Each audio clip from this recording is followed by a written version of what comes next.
We began in Belgium 6 short weeks ago. 5 races and 6 hours of nonstop action has led us here. In a season where no driver has had a clear claim to the championship, a season filled with great battles, world class driving, mountains of wonderful multi class action, and of course, a fair share of chaos, the championship comes down to the final race. Welcome to the RCI Multi Sprint Season 3 finale. Today, we're at the Bahrain International Circuit, a world class racing facility, where today our drivers will be battling out in the 15 turn, 3.64-mile Grand Prix layout. All will be left out on the circuit after the final hour and 20 minutes goes by. Who will be our two championships? It's not long to find out. For the last time this season, my name is Jack Mays, joined by Joseph Black in the booth. Of course, our broadcaster and director is none other than Ted Edwards. Mr. Black, you missed a chaotic race last week, but it's good to have you back for the finale. I have one question for you. Are you prepared? I certainly hope so. I mean, I don't think the drivers are particularly necessarily prepared. I'm hoping that they're not, as because I just mean it would just be great battling on the circuit if they aren't. But I mean, I'm very excited. I think I'd say that I'm prepared, and well, we'll see what happens when we head under the lights in Sakir. Absolutely. Quickly, I know qualifying has already begun, but we're going to go ahead and run through our season standings as they are going into this round, just so everybody gets a clear picture of the championship looks like. Championship is extremely tight in the top three in the hypercar field. Klaus Nyring leads us at the moment, followed by Louis Curtin. And then Hugo Merrells is in the bottom. Have learned that there is a drop round that will come into effect after this round. I think with that in mind, the order is that Curtin leads, Merrill's trails in second, and Nyring is in third. I think the gap goes from about 11 points to about 7 points. So, regardless of the drop round, it is a very, very tight fight for the top three. Martin Vaselli is in fourth place with 105 points. Technically, could win the championship, but there would have to be quite a calamity for our leading three for that to happen. Ryan Gill is in fifth with 88 points. Zeno Van Drisha in the mighty Peugeot is in sixth with 76 points. Billy Octane, 75 points, puts him in seventh position. Marco Badowski is in eighth, tied with Billy Octane. I don't know if both drivers are here, but whoever finishes ahead in that pack is going to secure that position over the other. Max Sunyev is in ninth place with 65 points. And Reese Wilkinson rounds out the top 10 with 58 points. Martin Mers is our car who begins the bottom 20 in 11th place with 49 points. Osama Kanani in 12th with 46 points. Milan van der Weken in 13th with 40 points. Iridius Partez in 14th with 39 points. Yanyo, the solo Alpine driver, is in 15th with 25 points. Peter Varga in 16th. Stefano Lai in 17th. Matt Malcolm 18th. Jordan Navarro in 19th. And Matt Scaro in 20th. Now, for our LMGT3 field, James Cowley has the most comfortable lead I think anyone's had all championship. But with that drop round in effect, that lead will shrink quite a bit to Maciej Kasperczyk, who is in second place. I'll do some napkin math to figure out exactly what that gap looks like, but I know for a fact that it's close. Olivier Brenois is in third with 98 points. Christoph Verstrapen in fourth, 96. Tom Shipston is in fifth. Callum Kerrigan's in sixth. Philip Brecha in seventh. Carlos Calatiud in eighth. Raphael Huel in ninth. And Martin Meinrich in 10th. Matt Townsend begins our bottom 20 in 11th position. Richard Whittle, 12th. Wojciech Rybecki in 13th. Kevin Boss in 14th. Frank Forrest, 15th position. Cormac Malloy in 16th. Martin Lorink in 17th. Miguel Martin in 18th. Thibaut Roskam in 19th. And Donis Platil in 20th position. That's all the numbers I'll be shouting at you for the second, because right now it's qualifying time. We're already 4 minutes into the LMGT3 stint, the qualifying stint. It's separate qualifying as a reminder, 10 minutes for the LMGT3s, 10 minutes for the hypercars. And this is the man we're on board with. Honestly, he's been tends to be the quickest guy, tends to be the out and out leader of this GT3 field. The points may not agree at the moment, Joseph, but I think this is the guy to beat for today. It certainly does feel like it at the moment, but I mean, it's a new circuit and there's so much time to find here that we could be seeing somebody else spring up to the top. Kasperzic is going to go into second place in the LMGT3 standings at the moment, in behind Callum Kerrigan by a tenth and a half, so that's a good lap from Kerrigan right up there. Kasperzic, not too bad lap from himself. Tom Shipston into third place. Where can Raphael Huell go? He did have a purple final sector, and it's going to be up to the top for Raphael Huell. He goes quickest of all, ahead of Callum Kerrigan by almost 0.2 of a second. Not that big of a gap at this point in the qualifying session, where you can see Kasperzic is a tenth and a half back, and then Shipston is a whole 3.5 tenths off of Kasperzic in that second spot. But 7 drivers in the LMGT field at the moment have set times. We're about to get a 9th and an 8th even, can't count, an 8th as Frank Forrest is up to the line, and he is going to slot himself in right in the mid-pack into 6th.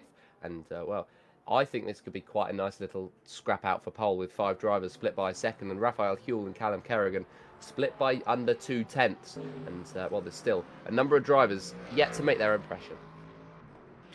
Yeah, it's been a bit of that story all the way through qualifying in both classes, but especially the GT3 it seems to be a close fight. You can get 5, 6, 7, 8 cars within that second margin. And speaking of points, I said I was done shouting numbers at you, but the drop rounds just appeared on SimGrid, and I wanted to update you at least for the fight for the LMGT3 championship. James Cowley leads Maciej Kasperzic by 4 points.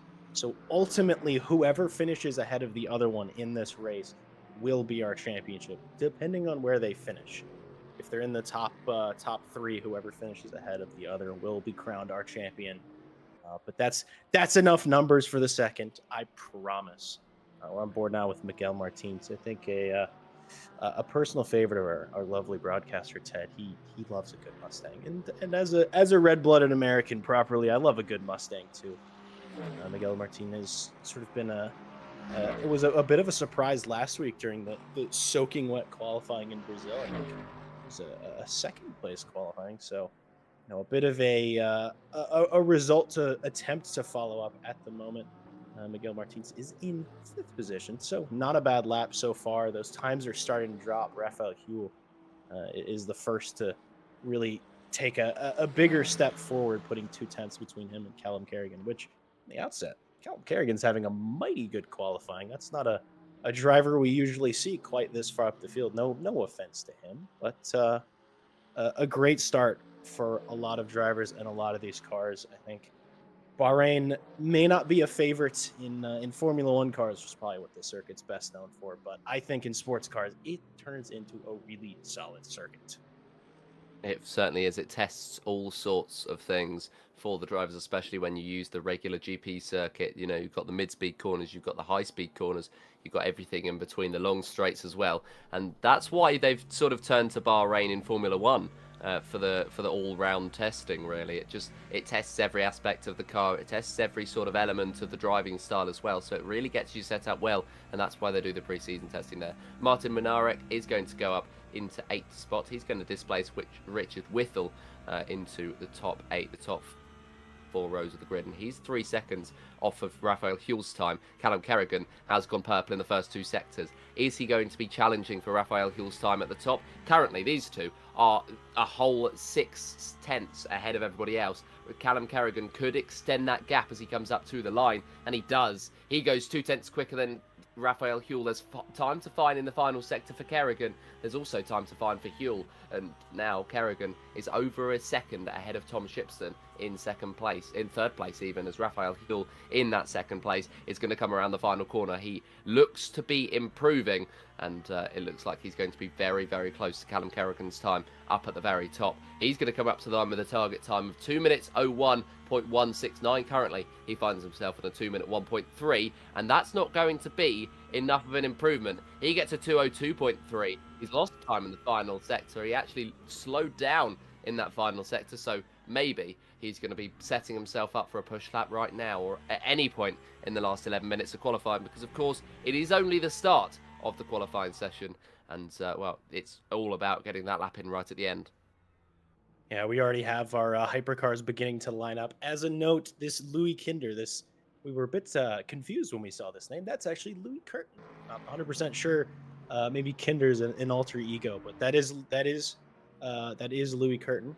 But I must say, it's looking like a bit of a Porsche party here today. Callum and Raphael Huel are both running that Porsche that has been a mystery as far as how to set it up. It's I think for most of the circuits this season, it's had extra fuel in it just to keep the rear planted on the circuit. I think this is what happens when they pull all that excess fuel out. Is those cars become absolutely rapid. But here's our championship contender, Mathieu Kasperschik, improving slightly in the first sector. Now going on to these long straights, they tend to be quite friendly to the BMW. The BMW is so fast in a straight line if set up properly on Le Mans Ultimate. But we'll see what his second sector time is as he's nearing that timing beam. It's a big enough improvement. He could challenge for pole. He's only 2.5 tenths down at the moment. It's an improvement, a 2 tenths improvement, not a purple sector, but that's almost enough. Oh no, very wide, very deep, invalid in turn 13. That's a difficult corner coming off of the super fast sweeper of sector 2. Callum Kerrigan is in the pit lane, so it's down to Raphael Huel now. He comes through the final corner. Did he not slow down in the final sector? Will he get pole position?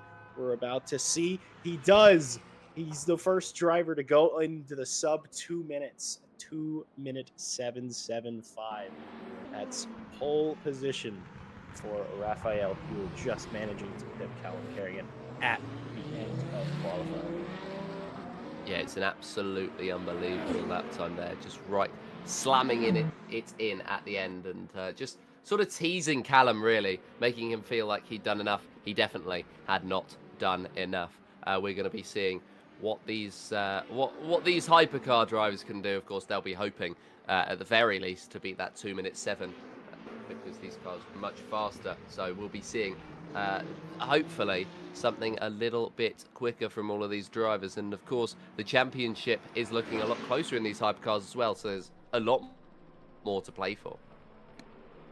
Yeah, our top three, it's a tight fight. I'm gonna double check in a little bit what that actual gap is. I think it's gonna be 7 points between the top 3 drivers. Hugo Merrill should be in the middle of that 3-car sandwich.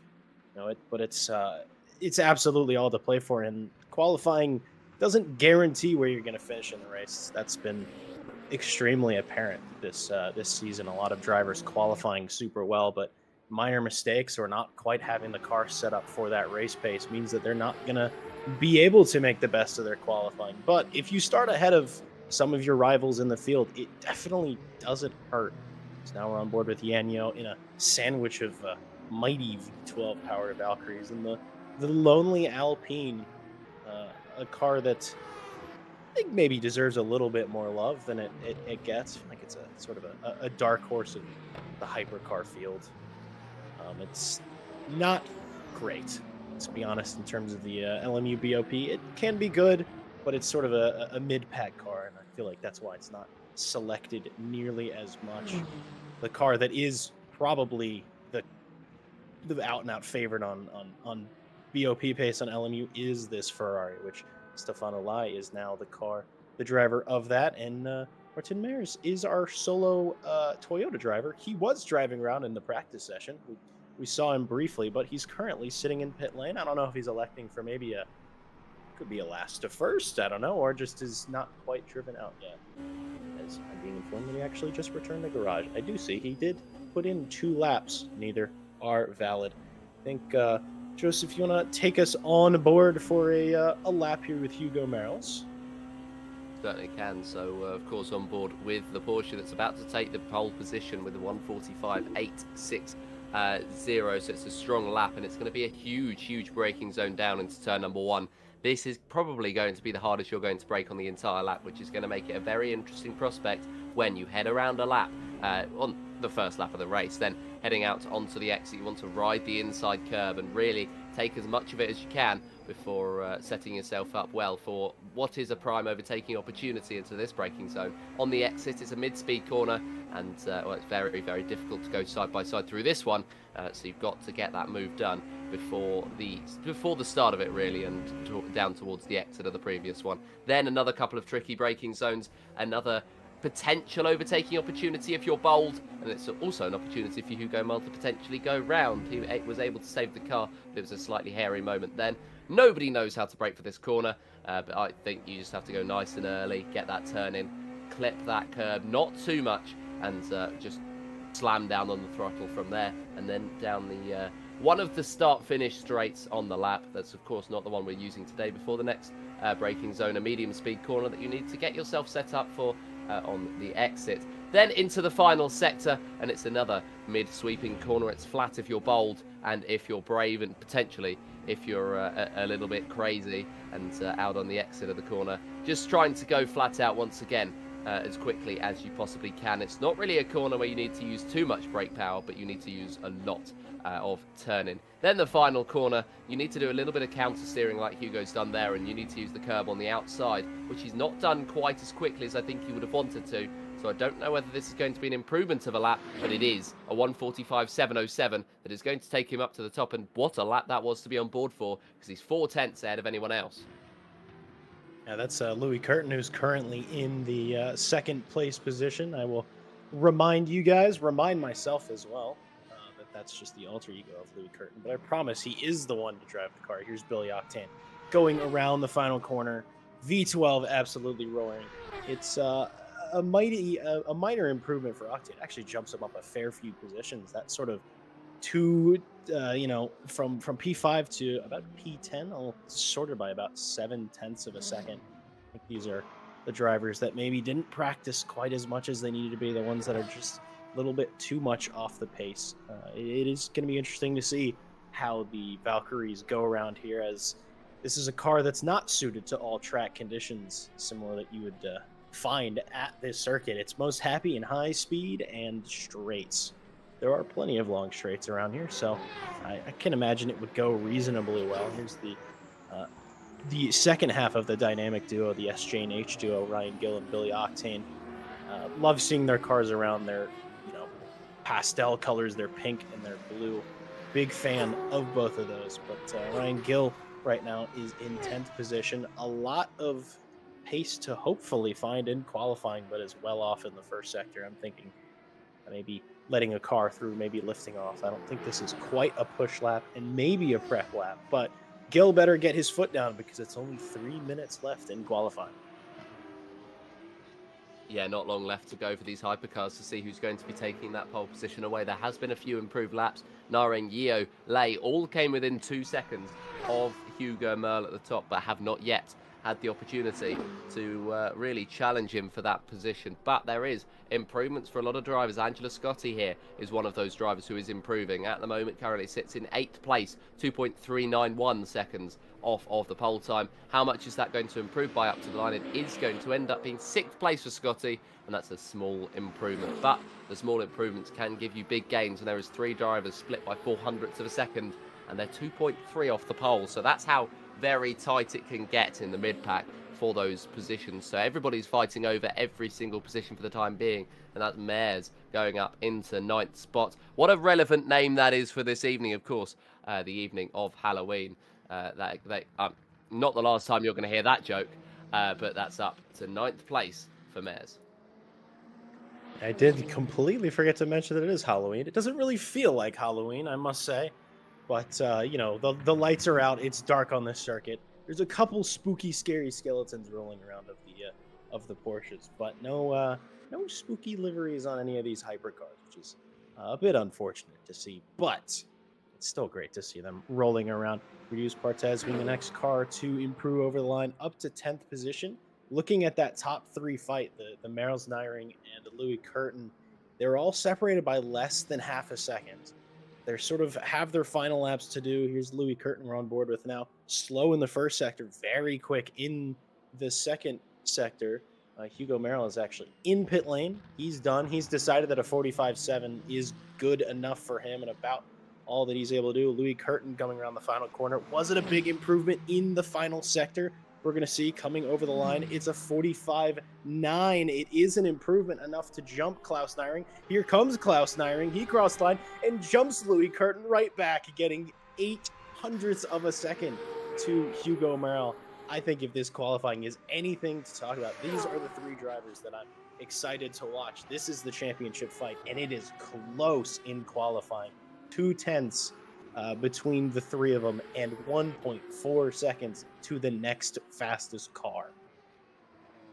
Very much is, and they've got three different cars represented, so it's not Aston Field anymore, it's not Ferrari Field anymore, it's very much split out. 18 seconds left in this qualifying session, so the last opportunity for a number of these drivers, and the top three, well, they've absolutely shown up the rest of the field here today.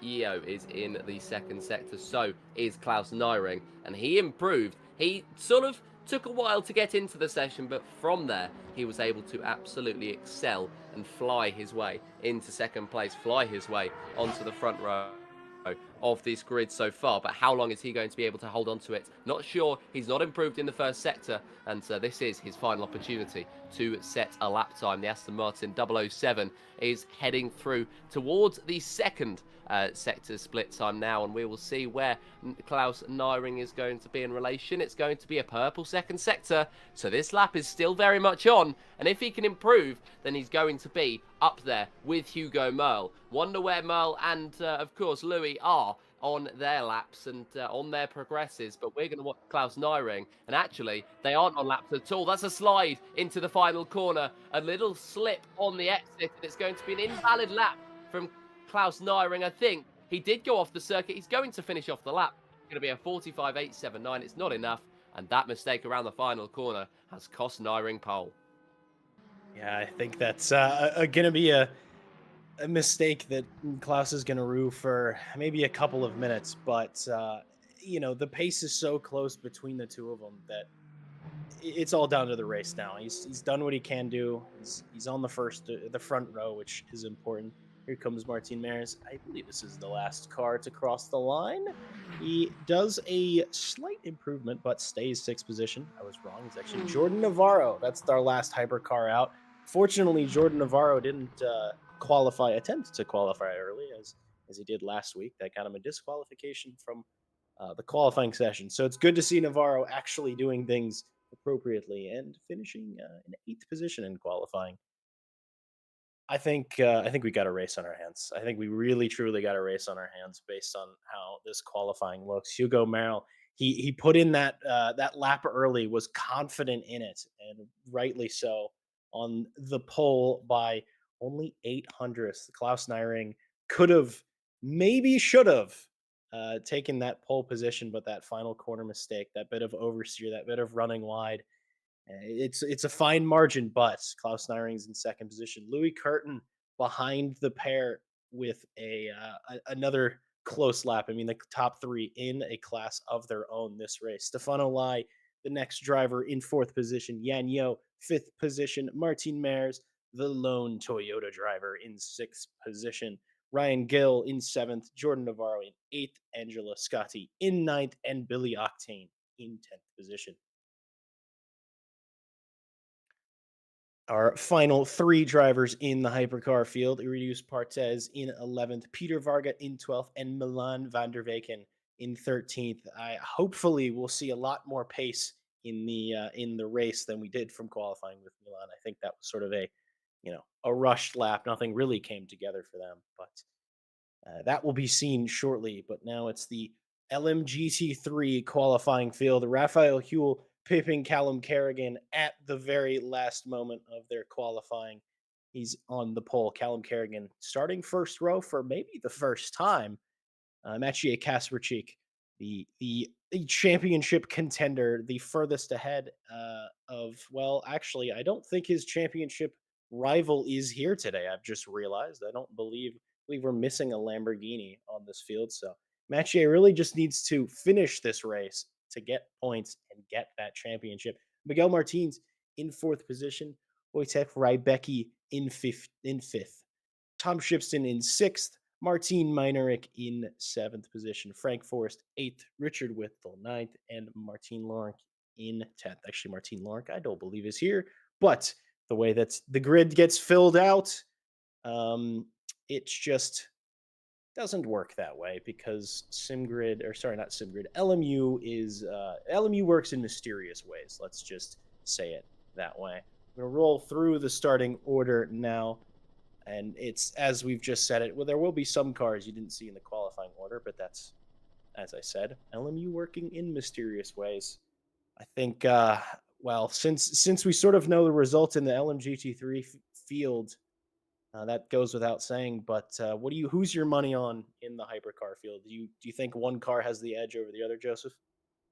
I think that I just think that it's actually disadvantageous to qualify in pole position around Bahrain. The outside line is it, you want to be there into turn number one, and well, it's very very difficult. I think that that's going to be the determining factor heading down to turn one. But of course, the inside line you can send it, so there's a bit of a different situation building there. So I mean, I could be completely wrong. I'm completely open to being completely wrong. We'll just have to wait and see, shan't we? So are you telling me that that this race can be won from turn one? I thought that was Yes, like the cardinal said. You think? All right, all right. It's usually something I never want to tell people is you can't win a race in turn one, but maybe today I think we have a Hello Kitty Ferrari on the field. please. That's Frank Forrest actually. Oh, Um, I want him to win. I actually agree. A pink car automatically for me. It's I wish, but actually we're being informed that's Milan van der Weyken, which I thought that Van der Come on, Weyken. I didn't remember Van der Weyken even being in a Ferrari, but I'll certainly remember this Ferrari now today. Look at that beautiful pink and white. Almost reminiscent of one of my favorite cars, the Iron Dames Lamborghini with its pink and white colorway. I will never stop loving that car, and I will never stop being sad that they changed to a Porsche. But that's not what we're worried about today. What we're worried about today is the championship, the multi sprint season 3 championship. All three of our hypercar, our top three hypercars have it to do. Basically, the point spread is such that Louis Curtin is currently leading, contrary to what we saw pre-race. Louis Curtin is on 128 points. Hugo Merrill is on 124, and Klaus Neiring is on 121. So if Neiring wins the race, he needs Louis Curtin to finish third. Hugo Merrill, if he wins the race, he wins the championship, and Louis Curtin, same deal. So it's absolutely 100% all to play for in this race. We're getting ready now, rolling down the short formation for the final time this season. As we see in the back of shot, that's one of those spooky, scary Rexy liveries. That's Callum Kerrigan driving that car, so I believe. So I think Richard Whittle's also running that livery. So keep your eyes out for skeleton jump scares. It's Halloween after all. It's spooky season, and hopefully nothing spooky befalls these drivers. Hopefully, turn one is, a straight fight as it always tends to be around Bahrain. But all the drivers patiently waiting for those lights to go green for the final time this season. Will it be Neiring leading into turn one? Will Hugo Merrill be able to defend from the outside line? We will soon see. We are green flag racing. It seems like Klaus Neiring didn't get a good start at all. Hugo Merrill got a fantastic launch. Louis Curtin now it's 3 wide in the back. That's Louis Curtin, Stefano Lai, and Klaus Neiring in the back. Hugo Merrill braking effortlessly for turn one. Klaus Neiring going back in the back of shot. That's a bad start for him, but Louis Curtin hanging on to the back of the current leader. That's Stefano Lai now up into third position. A bit of argy-bargy in the rear of shot there between the SJ and H cars, maybe. And we'll see Klaus Neiring trying to go down the inside. Maybe does. It's a touch from Angelo Scotti on the back of Billy Octane. He keeps it in a straight line, though, fortunately. All cars managing to make it just well enough. Callum Kerrigan losing out in the very start of the race. He's now dropped down into third position. But Angelo Scotti looking racing. Here goes the Hello Kitty car around the outside of the other pink car of Billy Octane. We'll see. It's now a drag race down into turn 9, the most impossible braking zone. A little bit of touch. No, there goes, that's, I believe that's Jordan Navarro going off there. He had a touch with Martin Mares on the outside. Jordan Navarro rejoins the circuit, almost runs into Match Gas Machine. Fortunately, doesn't do so.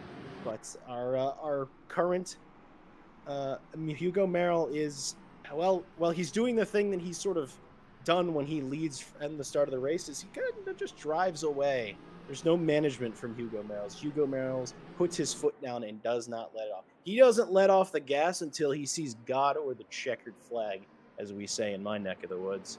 But a mostly clean start, possibly a championship deciding start. Klaus Neiring, that slow start, that could have lost him the race. I think, Joseph, you know, if your prediction was correct, that's Hugo Merrill's championship right there. It certainly looks like it might be. He's built up such a big gap, as this is side by side for 17th in the LMGT3s. Of course, not 17th in the LMGT3s, 17th overall. That is going to be for 4th place in the LMGT3s. Rebecca versus Miguel Martins. And, well, it's going to be Rebecca who's going to try and go on the inside, or the outside even, line into the first corner. Miguel Martins is going to try and brake earlier. There's a bit of contact between the two, a bit of paint traded, I think, but Rebecca makes his way through. He's up into 17th. What can Martins do? Is he going to be able to fight back? He takes to the runoff area just a little bit, but he does get the momentum to remain alongside, and he's going to try and brake earlier again. This appears to be the way that Martins is trying to win these fights. Try and brake early, get onto the throttle late, but he just got onto the throttle a little bit too early, and in that one, he just managed to miss out. 5th place then for him, and Tom Shipston right on the back. Surprised that Tom Shipston's not running his usual terrifying livery, but yeah, Tom Shipston right behind in 6th place and hoping to fight forward. Yeah, things are already sort of heating up across the field. I think Martins knows that, you know, it's time to, you know, you lost the position. It's fine. It's time to fight back. It's time to, you know, not be discouraged, because Shipston is looking racy in the background. Here's a example of, you know, BMW straight line pace. I mean, that Mustang is firmly in the toe, but not gaining any position at all on that BMW. But I mean, we know Miguel Martins is fast, and I know that he's given an extra 5 horsepower by Ted Edwards being a big fan. Little do you know, if the broadcaster likes your car the most, your car goes faster. That's just a fact. Either goes faster or goes into the wall. I'm hoping for the former and not the latter in this race. But yeah, that straight line speed of that BMW just sort of, you know, spelling an end to the fight as of now. It's going to be down to Rybecki on, you know, basically whether he makes a mistake or not. So we're going to jump back onto the hypercar field. It's Aurelius Partez with, I think that's Peter Varga right behind. That is Peter Varga right behind. It's being a little bit of a 3-way fight. Porsche v Ferrari v Hello Kitty Ferrari. And there's the mighty Billy Octane in the background, who I'm sure if this, you know, this pack starts to stack up a little bit, a little bit of a touch on the rear on Peter Varga. There, it's, you know, if this field starts to stack up a bit, this could turn into a 4 or 5-way fight. The gaps between these fields, you know, being only separated by about 1.5 seconds. Peter Varga going a bit deep into the corner, but getting the better exits on Van der Weyken there. Van der Weyken maybe thinking, you know, I could jump out, I could try to brake light. This corner, turn 11, is not really one that you want to try to overtake on. But Varga going wider and wider, his lines maybe not being the cleanest compared to what Van der Weyken can offer. You know, both drivers now heading down through to turn 13. Varga running wide again. A bit of a wiggle from Van der Weyken, manages to settle it. Doesn't seem to lose all that much time at all. This has now become a full 4-way fight, maybe soon to become a 6-way fight, all led by Aurelius Partez in the Porsche. It's so great to see. This is one of my favorite sort of shots that you get to see in LMU is how close drivers are willing to race, and also how many different manufacturers can race each other, as Milan van der Weyken is getting squeezed all the way almost into the pit lane by Peter Varga. And I'm sure that's not, I'm glad that neither of those cars actually faced contact and spun each other out. That was some hard defending there from Peter Varga. Billy Octane actually almost going into the back of Partez briefly. Now Billy Octane is under a lot of pressure. He's just got a little bit of tap on the outside. That's Scotty there in the Porsche. Octane is struggling big time. He's seeming to sort of get bashed and boshed by his rivals in the hypercars here. But so far, he is holding on to 11th position. Yeah, not very easily, though. Nobody in this field is making it very easy at the moment. That's a half spin. And that's going to be him down from 11th to 13th. Commentators, Skurs, thank you very much, ladies and gentlemen. Good night. Not good night. We still have a lot more racing to go on. I mean, come on now. Here's Milan van der Weyken on the back of Varga, but now it's actually Yan Yo versus Stefano Lai there. Yan Yo is quick. Don't get it sorted. I was sort of talking down on the Alpine in the qualifying session, but Yan Yo seems to be a driver that can get the best out of it. I think the only thing that he needs to worry about is maybe his oil temperature. I believe Yan Yo actually blew up the engine at Monza earlier this season. That was, a sight to behold. He wasn't the only one that almost blew up the engine. Well, he was the only one to blow up an engine, but he wasn't the only one who was overheating. That Alpine actually seeming to be reasonably quick in a straight line, closing up to the back of Stefano Lai. And we're getting new tire chat, some of my favorite chat in the world. Klaus Neiring is actually running full hards on his car.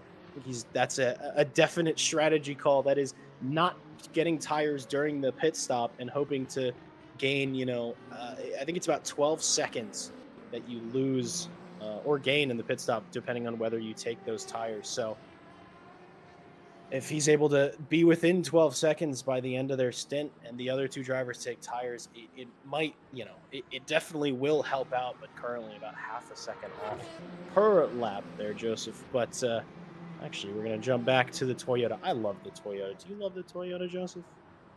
Always a big fan of a Toyota, or just Asian cars in general is generally my thing.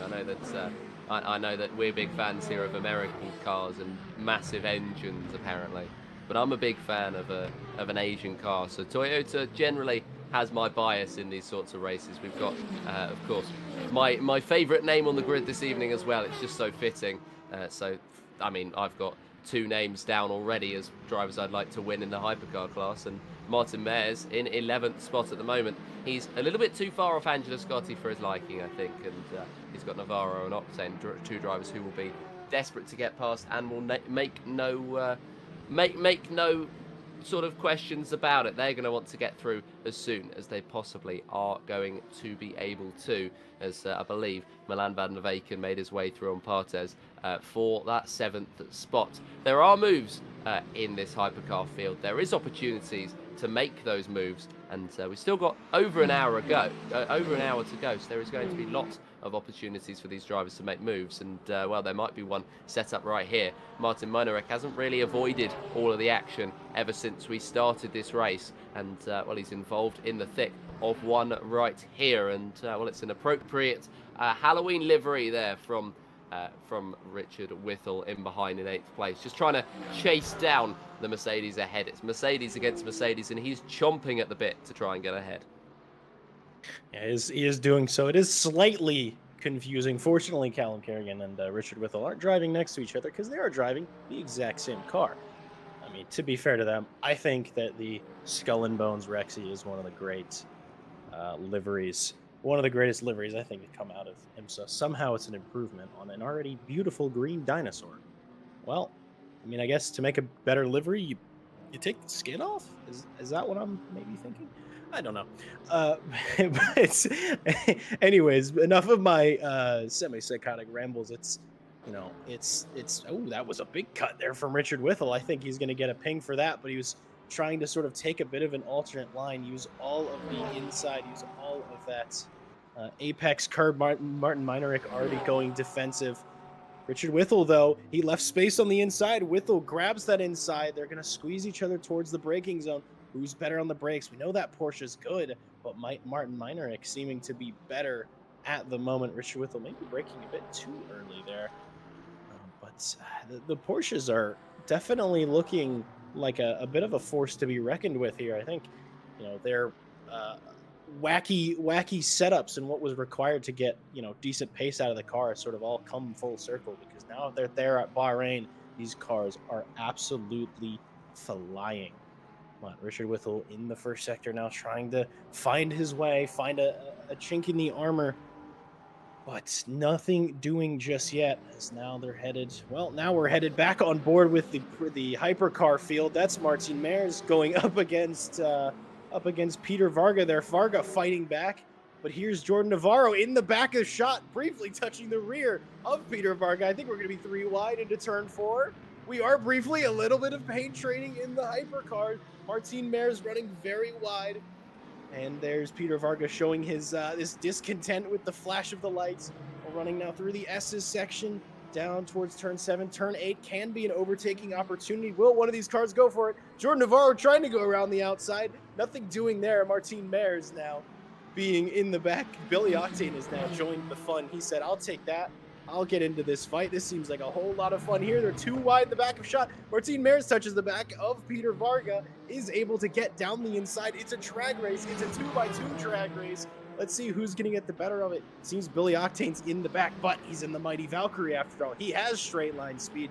Martin Mares on the inside of turn 11. It's 2x2 again, yet again, as Martin Mares tries to hang it down the inside, taking it easy. Peter Varga, though, asserting that position. Billy Octane losing a lot of time and a lot of speed out of there. Martin Mares runs wide.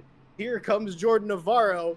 This is just swapping back and forth constantly. More trading paint, another tap. Martin Mares seems like he is not taking any chances here. This is the last race of the season. We're going to leave it all on the field. And by field, I mean racetrack. He almost touches the back of Peter Varga again. Does get through past Jordan Navarro. And that was, that was only one lap, but I need to take a breath.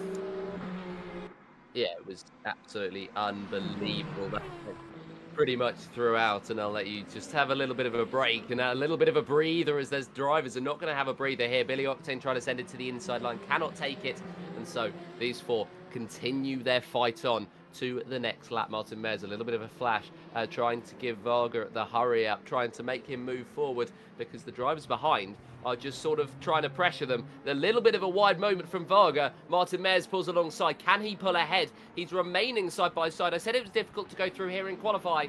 Through the race, is it going to be difficult? Yes, the slide from Peter Varga, opening the door to Navarro on the outside line into the hairpin. Can he get through? He's going to be much later on the brake, earlier on the throttle, and he's going to make his way through as well. Billy Octane won't want to miss out on any of the action. Is he going to be able to make his way through? He just decides to back out for the time being to try and get the exit, but that's going to be Varga down a couple of places. A hairy moment there, and Mares and Navarro took full opportunity of that one right there, and I don't think Varga will be happy with the way that Mares made his way through initially, but either way, he's got to deal with it, and he's got to really start to do that work again. Yeah, this fight, I've just sort of reeling from it all. This is one of the great fights we've seen of this season. It's not just a brilliant two-way fight. It's position swapping every single corner. I think Peter Varga, though, it's sort of all, slipping away from him. He gave it his absolute best, but dropped back maybe for a couple corners. Maybe he's waiting patiently for the fight to go off again. So we're now on board with Angela Scotti, who, as they're racing around the GT3 traffic, that is Partez just ahead. It's a Porsche on Porsche fight, equal machinery. But if this season's taught us anything, it doesn't really matter what car you're driving. Everyone can be quick. Everyone can be, fighting wheel to wheel. It's just a beautiful thing to see. Scotty's seeming a little bit better on the brakes as they're now going around. This is the Whittle and Shipston fight here. Tom Shipston now getting a little bit, I would say in the way, but he's sort of driving around. They're going to go, around him on both sides. Shipston probably closing his eyes and just going, I'm just going to drive straight and hope I don't get ran into. Multi-class is a special thing. It's a beautiful thing. Multi-class giveth and multi-class taketh away in terms of track position and everything of the like. But it's clean for both of these Porsches so far. Luis Partez doing what he needs to do to stay ahead, seeming just a bit quicker on corner exit here. Angelo Scotti better on the brakes for sure, but you can see that gap sort of stabilize. Is now the GT3 leaders. Here's Maciej Kasperczyk, our championship elect now on the back of Raphael Huell, and it's going to be a bit of a drag race down the line. We'll see what it looks like for the BMW versus the Porsche on who's better in a straight line. You can see that gap slowly start to drop, not as much as you really expect. He is in the tow after all. He does dive to the inside, and he does keep it in. They both keep it on circuit, but Raphael Huell goes all the way deep, goes all the way around. They're still too wide. They're still going. Maciej Kasperczyk managing to turn what looks like a failed move into a absolute stormer of a move up, inside, outside, all the way around of Raphael Huell there. But I would say this fight's not quite over, but Maciej gained about 3 seconds since the start of this race, and that is some mighty, mighty pace. Here comes Ryan Gill on the inside of Raphael Huell, actually giving a bit of distance for Maciej. That works out perfect. That's part of that giveth and taketh away, is sometimes you get lucky, sometimes you don't. And is that a Hello Kitty car in the back of shot? I believe it is. Wonderful to see that car come around. That is, after all, Milan van der Weyken, who can cleanly go past our leaders in the GT3 field on the straight, flashing for no necessary reason, but I do like the flasher button. This fight, though, between the two Porsches is not over, as Angelo Scotti briefly considers the turn 11, the cursed turn 11 overtake. I think, Joseph, I don't think I've ever seen a successful move where both cars made it through the corner, too wide through there. I don't know about you. It got very, very close, and well, I mean, it's just that these drivers now are trying to sort of scrap it out anywhere. There's a yellow flag out somewhere on the circuit as Partez is going to try to defend from Angelo Scotti here into the final corner. Scotti currently just sort of trying to shape a move pretty much anywhere out on this circuit, and might be out of the final corner where they can take their opportunity and close right in. Here we are then, down the main straight one more time, and they've got the slipstream of the GT3s, but also it's going to be the moving chicanes of the GT3s into the first corner. Is it going to slow both of them down? Yes, it is. Who's going to be later on the brakes? It is going to be Angelo Scotti, and Iridaj Partez, trying to get out of the way of said GT3, is going to run over the curbing a little bit. That's going to lose them just a little bit of time, and well, it's just these little bits that can add up again and again and again, and that's why we could be seeing Angelo Scotti very close. Jordan Navarro, the first hypercar into the pit lane, just over an hour to go. Very interesting pit stop here for the number 93, as it feels like a very, very early stop, maybe a bit of damage on the car, and actually that looks like it's going to be the end of Jordan Navarro's race, so that might be the explanation and the reason for the flag. And, well, that also might be an explanation and reasoning for now why the yellow flags are out. Ryan Gill has gone round on the exit of turn 11. Nothing more cursed than any race car without its rear wing. It's especially weird on the Valkyrie with how big that wing is. We're going to get a quick replay here. Oh, yeah, it goes super, super wide, and not being on the circuit, not being on the rubber, and getting back on the power was enough to just, well, spin it round, and Gill now just having to sit there and wait for a long time. And he's ended up back. Well, driving around with no rear wing is extremely treacherous, and I think it didn't take Ryan Gill long to have another incident. A little bit of bumping and jumping, and oh, yeah, that's too much speed for, well, is it fair to call it a low downforce configuration? Oh, and he's just, yeah. I think it was just a mixture of frustration, and he's already off the pace. He's already sort of out of the front running race, and I think there's been a change of lead in the LMGT3 field. I said the fight might have been over. I was entirely wrong. Huell has overtaken Maciej Kasperczyk, but Kasperczyk coming back again into turn one, going for the dive. Will it be a repeat of last time? Man, that Porsche just seems to be able to put its power down so early, that rear engine car. getting the better of the front engine. But Mathieu Kasperchik has the overspeed on exit, running away as BMWs often do in a straight line, just breaking up the middle of the circuit and staying out of the way. But Mechie goes very deep. That gives Huel an opportunity to come back too wide. They're going through the S's. This is turn 6. They're about to go around turn 7. That does require not a whole lot of slowing down, but Huel actually manages to bravely keep it around the outside, well past Mathieu. I was super wrong. This fight is not over yet. I think we are in for a treat here. We certainly are more of a treat than we have had already, and unfortunate for Callum Kerrigan. Not sure what happened. He ended up diving into the pit lane, but what actually happened to Mr. Kerrigan at any points as well, either he ended up in the pit lane or had a problem, I think, and well, that's not the circuit. That's Oh, definitely not the circuit. Oh, he's been overtaken by a greedy, or he's been attempted overtaken by a greedy hypercar who's just spun around.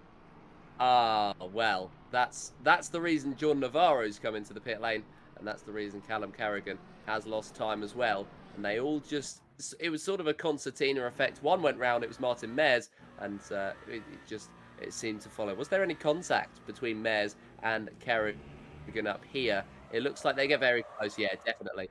Definitely some contact there. Callum Kerrigan needed to remain predictable, and he went to the inside line to try and allow Mares the racing line. Mares was expecting Kerrigan to take the racing line, so took the inside, and well, that's just what happened there. And it looks like Jordan Navarro, he he didn't know where to go. He had nowhere to go. There was 2 cars on either side of the circuit, and Navarro ended up being caught up in that one. I think I don't. We need a Jack says his favorite quote, which is "Multi-class giveth and multi-class taketh away" counter. I think I'm up to 3 or 4 now, but that's the ugly side of multi-class racing is how difficult it can be to clear traffic in high intensity situations like that. I mean, it's the overspeed and expecting one car to be somewhere and it maybe not ending up quite where you wanted it to be is it can be super super tough. But it's bad news for Kerrigan, but it's good news for Mikel Martins and Ted Edwards because he's currently a Mustang on the podium, and we'll see. How that fares. We are, after all, it's felt like we've been going around for quite a long time. It feels like this race should be getting ready to end, but no, we're only about 25 minutes in, 24 minutes into this race. It's been a bit of a blinder. I think I've shouted more today than I have at any other race so far. I'm getting excited. It's the finale after all, and it's been a true treat. But as the race story goes so far, it's Hugo Merrill's just managing to pull out the gap has really stabilized around 3 seconds, but since putting it on pole has managed to lead this lap. Klaus Nyring, he lost out big at the very beginning of the lap. He's on an alternate tire strategy. He's on the hard tires. Everybody else seems to be on the medium. Maybe that'll gain him time towards the end of the race, but as of right now, it's a big struggle for Klaus Nyring. But Louis Curtin, not Louis Kinder. Well, it is Louis Kinder. They're one and the same. Louis Curtin is he's there. I mean, he's ultimately within the fight. He's sort of actually, Mathieu Kasperchik is going to go for it again on the brakes into turn 1. He's doing it yet again. He's gone very deep, and here's Raphael Huel just going, well, here we go again. Raphael Huel is very, it's there's many ways to defend when you're racing, and sometimes what you need to do is nothing and take your line normally and sort of let the car around you, let the car racing you do the work. But Huel lives to fight another day, leads to fight another lap. Now we're back of the fight between Martin Meinrich and Frank Forrest. I think this was the car. I do believe I was actually referred to this car briefly as Tom Shipston earlier in the race. I was incorrect. Is that Stefano Lai in the wall? Not sure what's happened there. That's coming out of the final corner. That's kind of interesting to see facing left. Usually if you spin it on exit, you end up facing right. Maybe it was a full 360. Maybe it was a bit more than a 360, but I think, Joseph, we're going to get an answer here from Mr. Edwards on the replay. Hopefully, we're going to get the opportunity to see what happened to him. As it just, I reckon he's just sort of snapped and then, well, it looks like he snapped and then struggled to recover it. But I was going to say I think he snapped and then tried to oversteer it back into alignment. But we'll see here around the final corner. Too much curbing, that's for one, and then just tries to put the throttle down on the runoff, which doesn't go. Then he's facing the wall on the inside. But how does he get between there and facing the wall on the outside? Well, I mean, he's gotten going again, and no, that's what happened. He's just struggled with the grip when he's tried to get going. He's tried to be a little bit too keen on it, and Stefano Lai has managed to avoid both walls. But, I mean, the fact that we're saying he's managed to avoid them is probably a bad sign. Yeah, Stefano Lai was running, I believe, in 4th position, but yeah, going up over that curb, traction control can save you in certain situations, but when you're not on the racing surface, there's negative grip out there, and he's still on that off-circuit surface. I'm surprised that's not contact with the wall. I think if there were to be a silver lining to this incident, it's that Stefano Lai probably doesn't have any amount of suspension damage or aero bodywork damage, just some slightly square tires. But I think it's going to be a long race turned longer for Stefano Lai. He's immediately fighting back. This is the Porsche fight that we were treated to. These are those two cars there of Partez and Scotty. And now a Ferrari has joined the mix. But it's going to be, maybe a lap, maybe another lap or two of cooling those tires. But Stefano Lai does seem to be a bit comfortable. Tires, in LMU, at least from my experience, which doesn't say much, I am horrifically slow and horrifically good at crashing. That's why I'm in the box. I think Stefano Lai briefly locked his rear right as we changed shots. That was a bit of a wiggle. I think he managed to collect it, but a bit of a Code Brown moment for sure. Here's our LMGT3 leaders being overtaken by a hypercar. Both cars sort of tiptoeing out the way, but that's Hugo Merrils. That's our race leader. He ended up actually pushing Maciej Kasperczyk wide just a little bit, and that allows Raphael Huell to get on his inside. But that pace in a straight line of BMW is not a lot, but that doesn't mean he's great on the brakes. Huell starts to go around, manages to rescue it somehow. That was almost race over for Raphael Huell. Ted wants that tasty replay there, but as you can see, yep, he gets pushed wide by Hugo Merrill, gets alongside.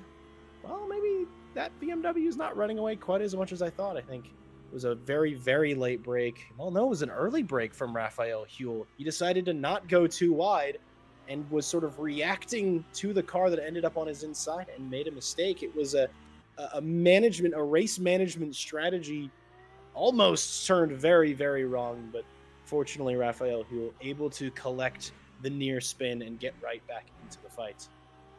Yeah, thankfully Raphael Huell not faring that badly in that one. Stefano Lai into the pit lane now, and well, he's going to make his switch of whatever he desires. Martin Nightmares also into the pit lane with 50 minutes to go. It feels about right, maybe a little bit too early. Yes, Ted, I did just say Martin Nightmares.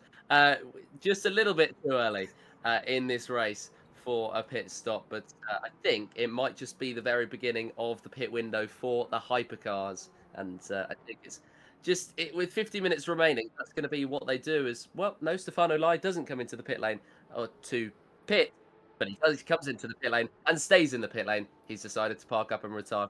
That's unfortunate, and that's going to be another hypercar out of the race. The LMGT3 fights, though, where there was less of them that started the race, but they've not been short of action. Raphael Huell and Kasperczyk still fighting it out at the very top, and Huell looking for a move here into the final corner.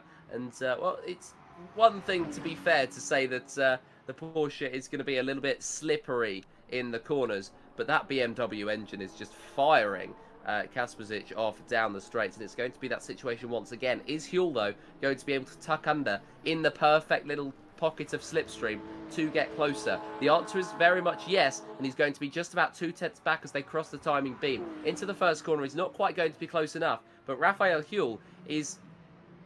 I mean, he's making his own opportunities, and every single time he takes them.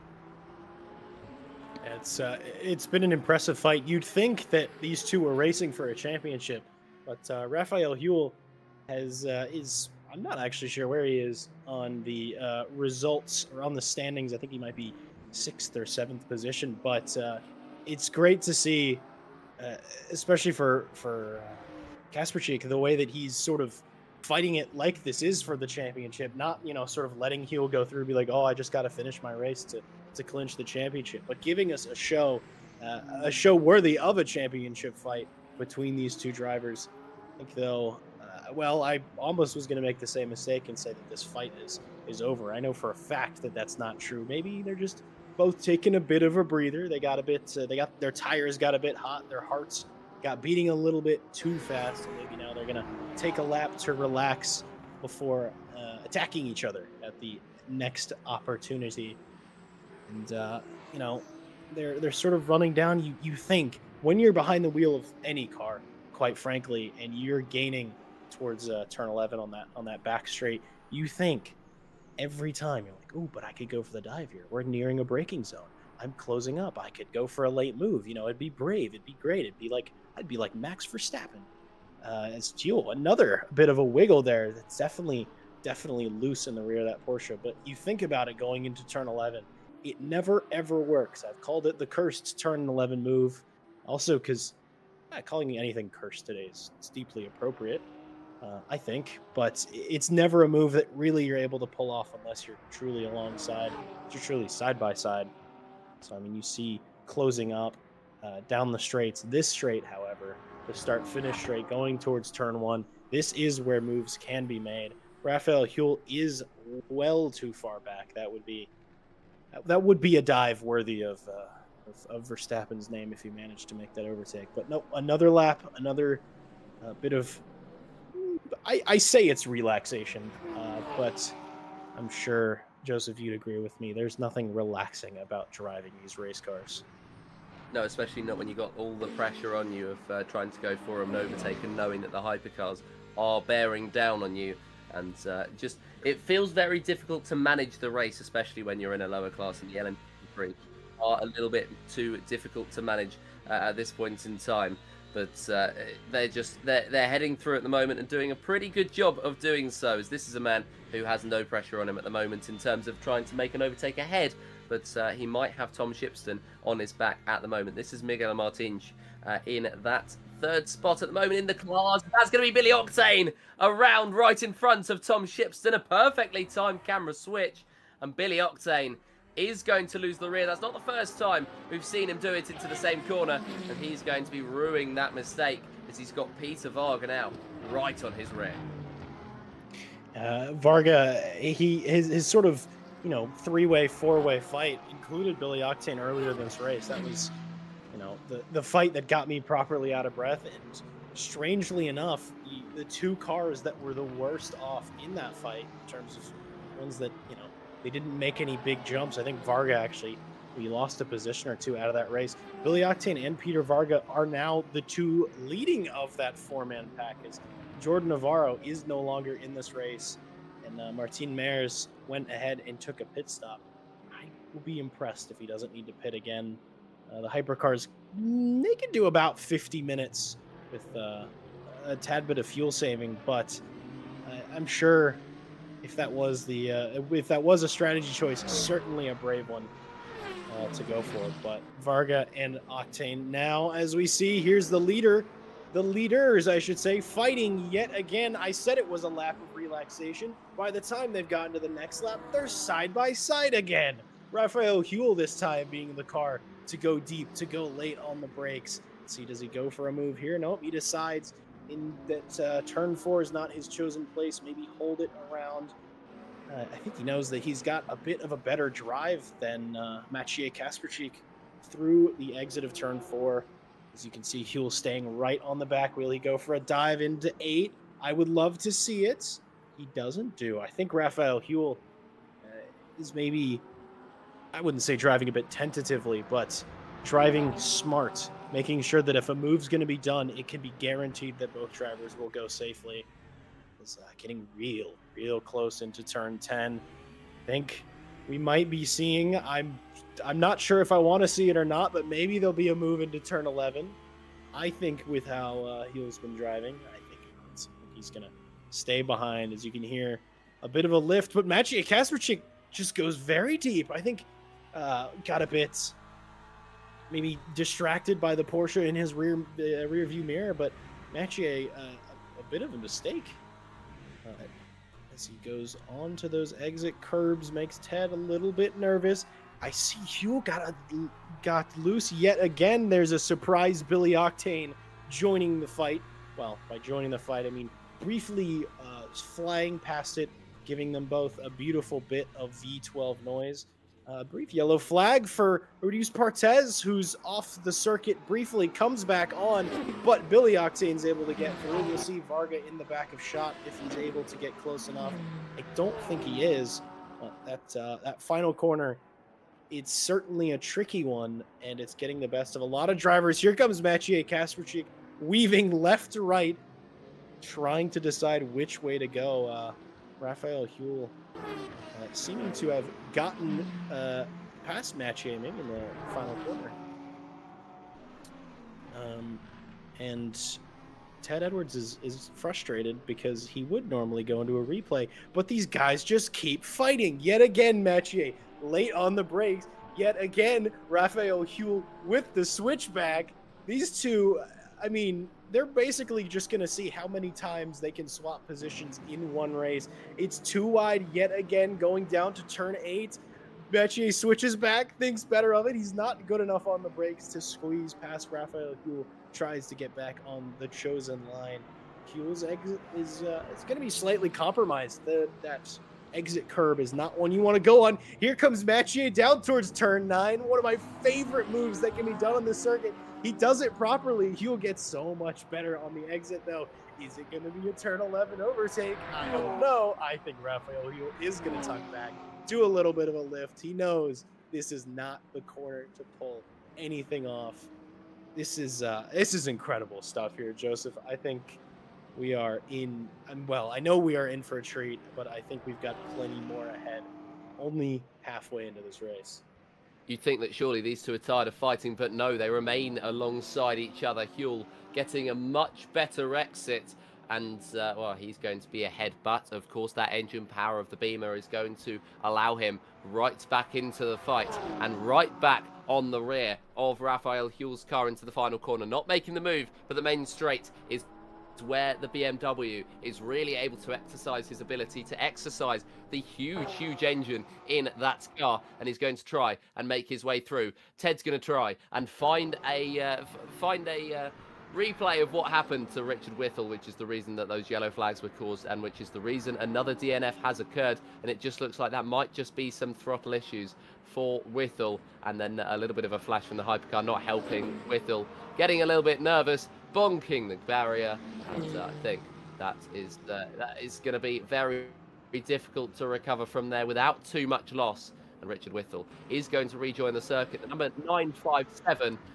has, well, he's managed to drop further back, but drop far back enough that he's not going to be in the range of Callum Kerrigan, so it's not going to annoy us and confuse us with the similar coloured cars, the similar livery cars, in fact the identical livery cars. But we go back to, and it's very fitting on this night of Halloween, Raphael Huel and Maciej Kasper the Ghost Stitch in that was good. For the top of the LMGT3 class. They're side by side, and it's still going to be Huel who holds out. That was some excellent wordplay there. I couldn't hold my tongue. Sorry, I had to completely interrupt you there. But ooh, that was well done. I was thinking to myself, I was like, what is he going to do with Maciej Kasperczyk? But Kasper the Ghost, of course. Huel now the one of the pair to lead going through turn 11.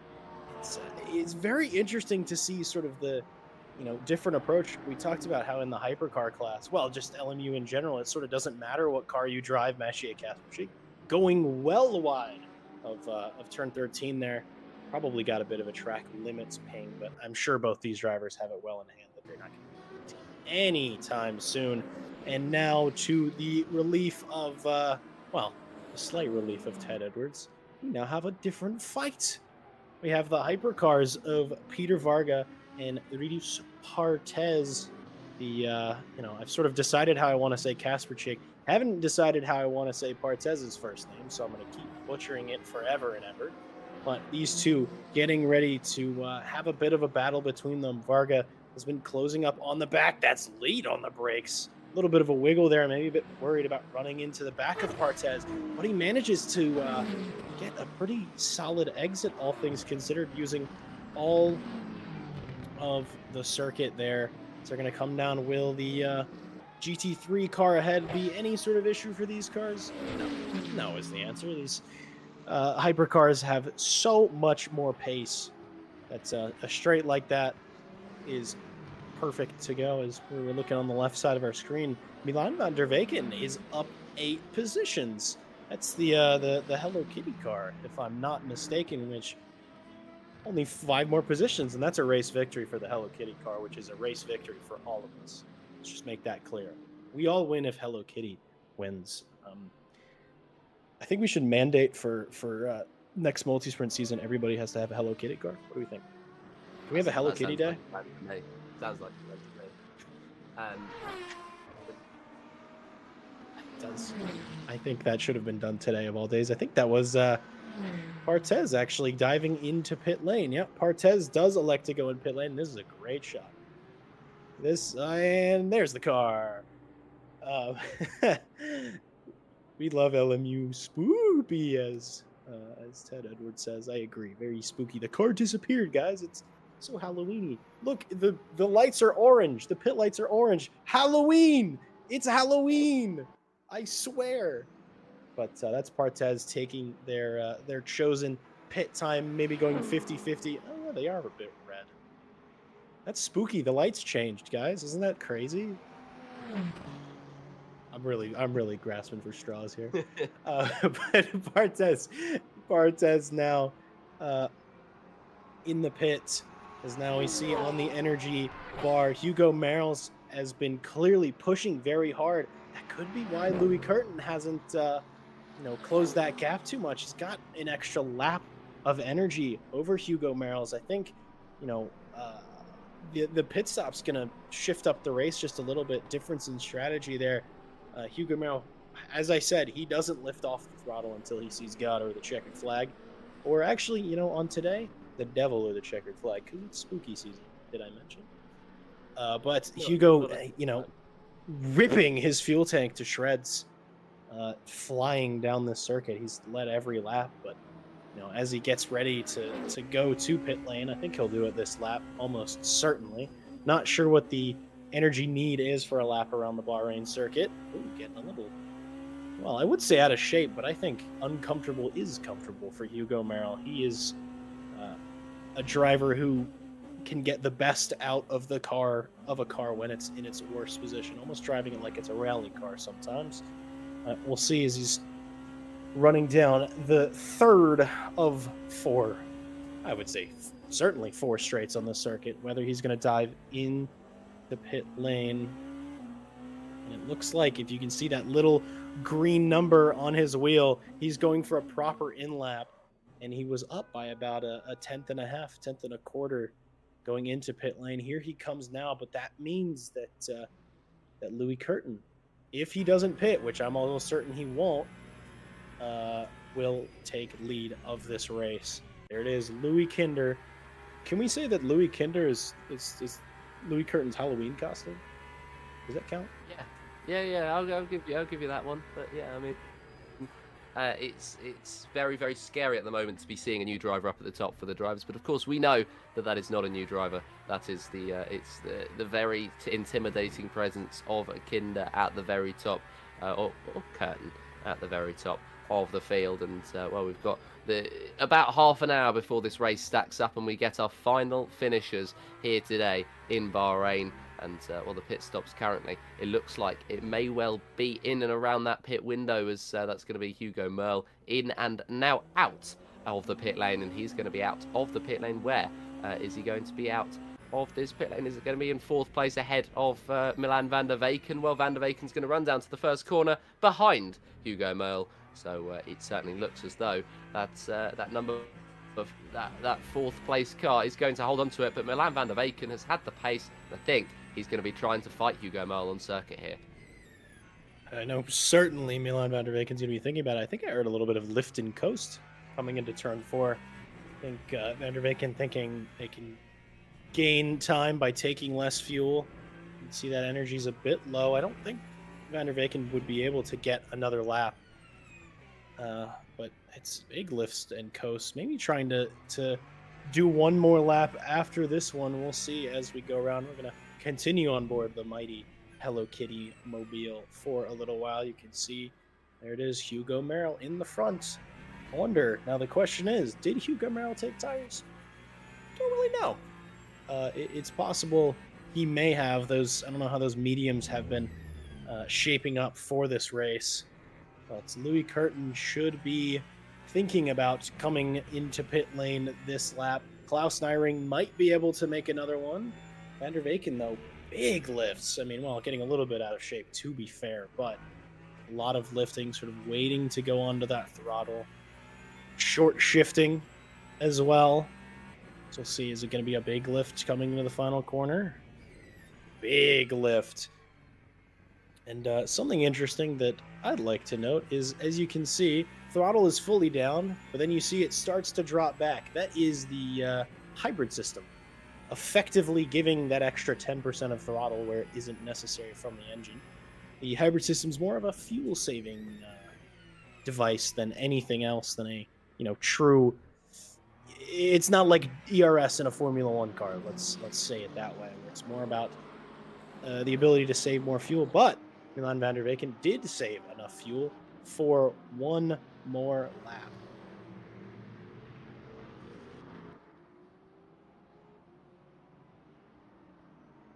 Yeah, it's very interesting at the moment. Peter Varga into pit lane. What's he going to be doing at this point in this race? It feels as though he's definitely going to make it to the end now on whatever he decides to do. Well, you'd like to think that that's exactly what he's going to do. He's in 8th at the moment in his class, and well, it's going to be Mares who's going to be trying to catch up, depending on how long Peter Varga takes in pit lane. Louis Curtin is into the pit lane. This is going to be very interesting now for the race leader. He's going to be in. Where is he going to be out versus Milan van der Weyken and Hugo Merle? They are, of course, the drivers in the lead. That's, well, in Hugo Merle's case, came into the pit lane. Klaus Nyring is going to inherit it. Merle is in the final couple of corners.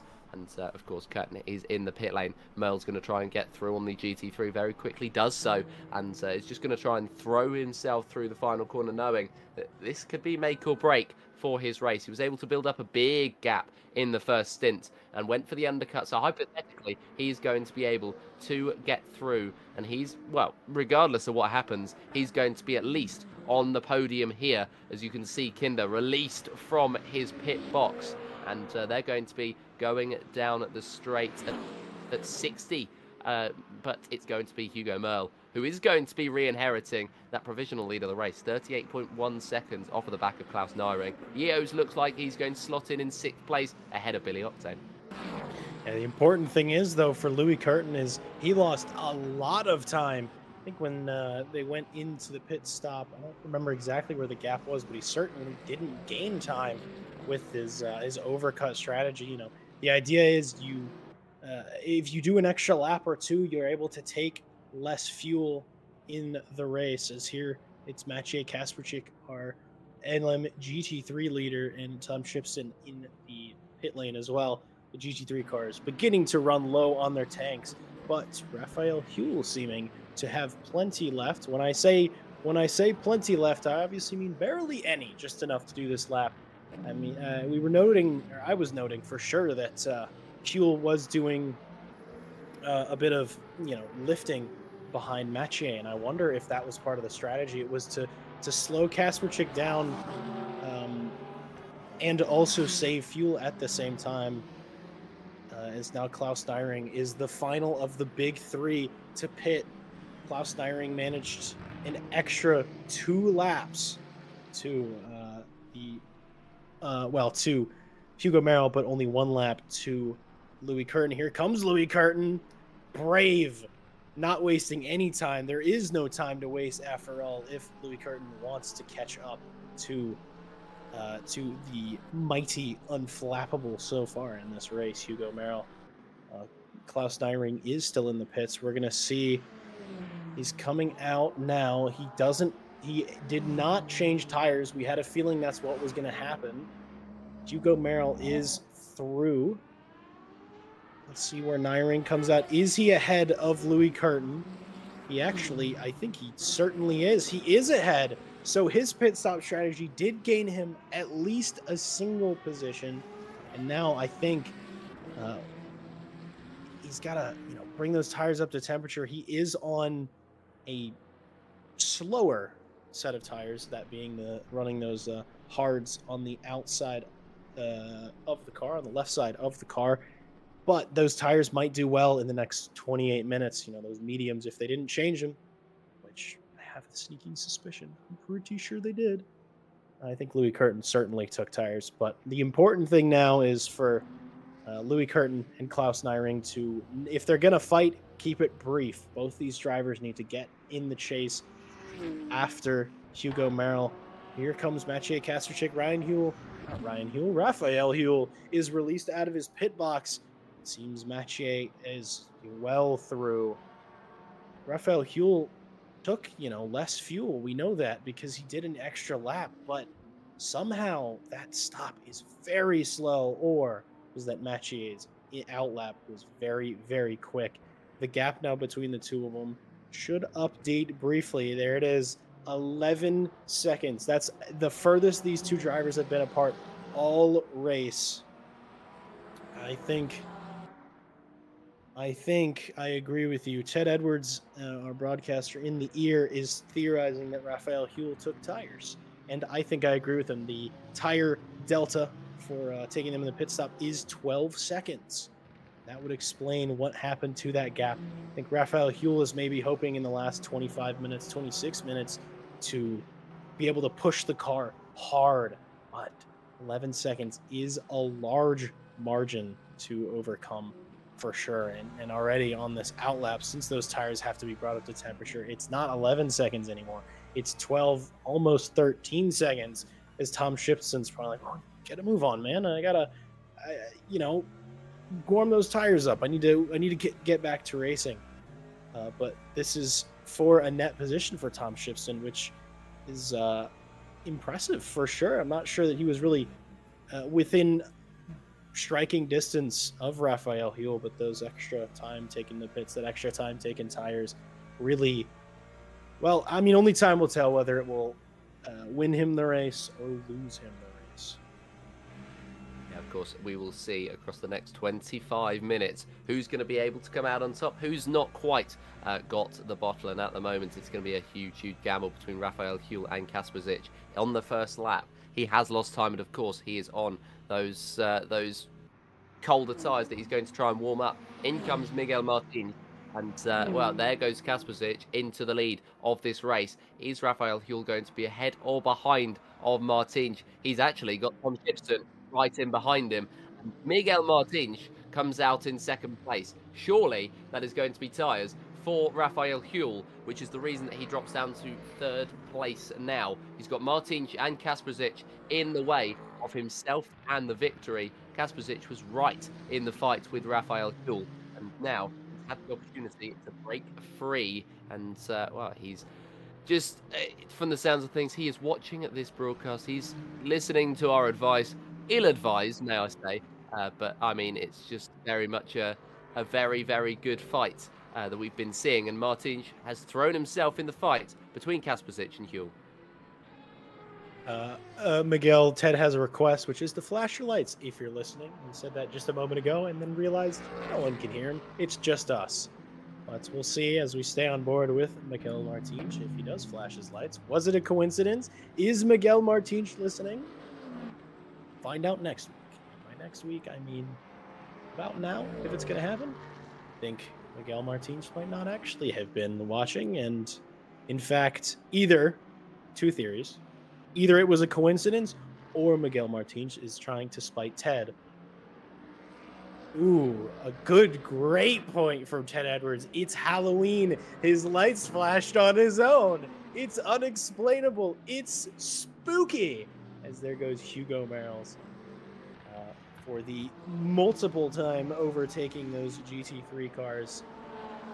It's it's Merle's day for sure. It's a 16-second gap. Not 100% sure how that happened. I'm wondering if Hugo didn't take tires. I think he had the pace, but he also was maybe doing enough management because Louis Curtin lost a lot of time. Did get up past Klaus Nyring though, and I think the hard tire strategy for Nyring maybe not working out as well as he had hoped. He was hoping that we'd have a tire offset by the end of the race, but at the moment the pace isn't there, and at the moment Hugo Merrill is going to be our champion. However, 23 minutes is a long time. Something could happen. Don't know what could happen. It's Halloween. Anything could happen, right, Joseph? Yeah, the car could get beamed up off of the circuit. That might be something that happens. That's going to be what he's going to be hoping for at the very least. That the car gets beamed up off of the circuit, or he gets beamed up and deposited back in first place. Those are the two options, really. There's not really any other options for how he's going to win this race. Of course, no mistakes from anybody. We don't get mistakes from any of these cars. And, well, now he's just dropping and dropping and dropping in terms of his deficit. Look at that gap between himself and Louis Kinder. It's 2.3 at the start of the corner. By the end of the corner, it's 2.5. It's climbing again and again, and you can see at the bottom of your screens that gap fluctuating up and down, and the majority of the time, it's going up. He took a gamble. It's not paid off. Klaus Nyring, it's going to be a huge, huge disappointment here today. I do think it's worth mentioning that Klaus Nyring, let's be honest, the Aston Martin Valkyrie is not the fastest car in Le Mans Ultimate. It's actually shown incredible pace, much more than I was expecting in this championship. I drove it and other people drove it, and we sort of talked about it. It was, it's great. It's wonderful. It might be my favorite hypercar in the game for one reason and one reason alone. You can hear that reason. It's the V12. It sounds incredible, but it's not the best suited car for any circuit. It's high speed. It's pretty good in high speed. Don't get me wrong. It's maybe it can fight with the best of them in high speed. It does show its true pace in a straight line, but it's not what would be called a meta car. It certainly isn't. And Klaus Nyring to be in this championship fight in this bit of machinery is an achievement for sure.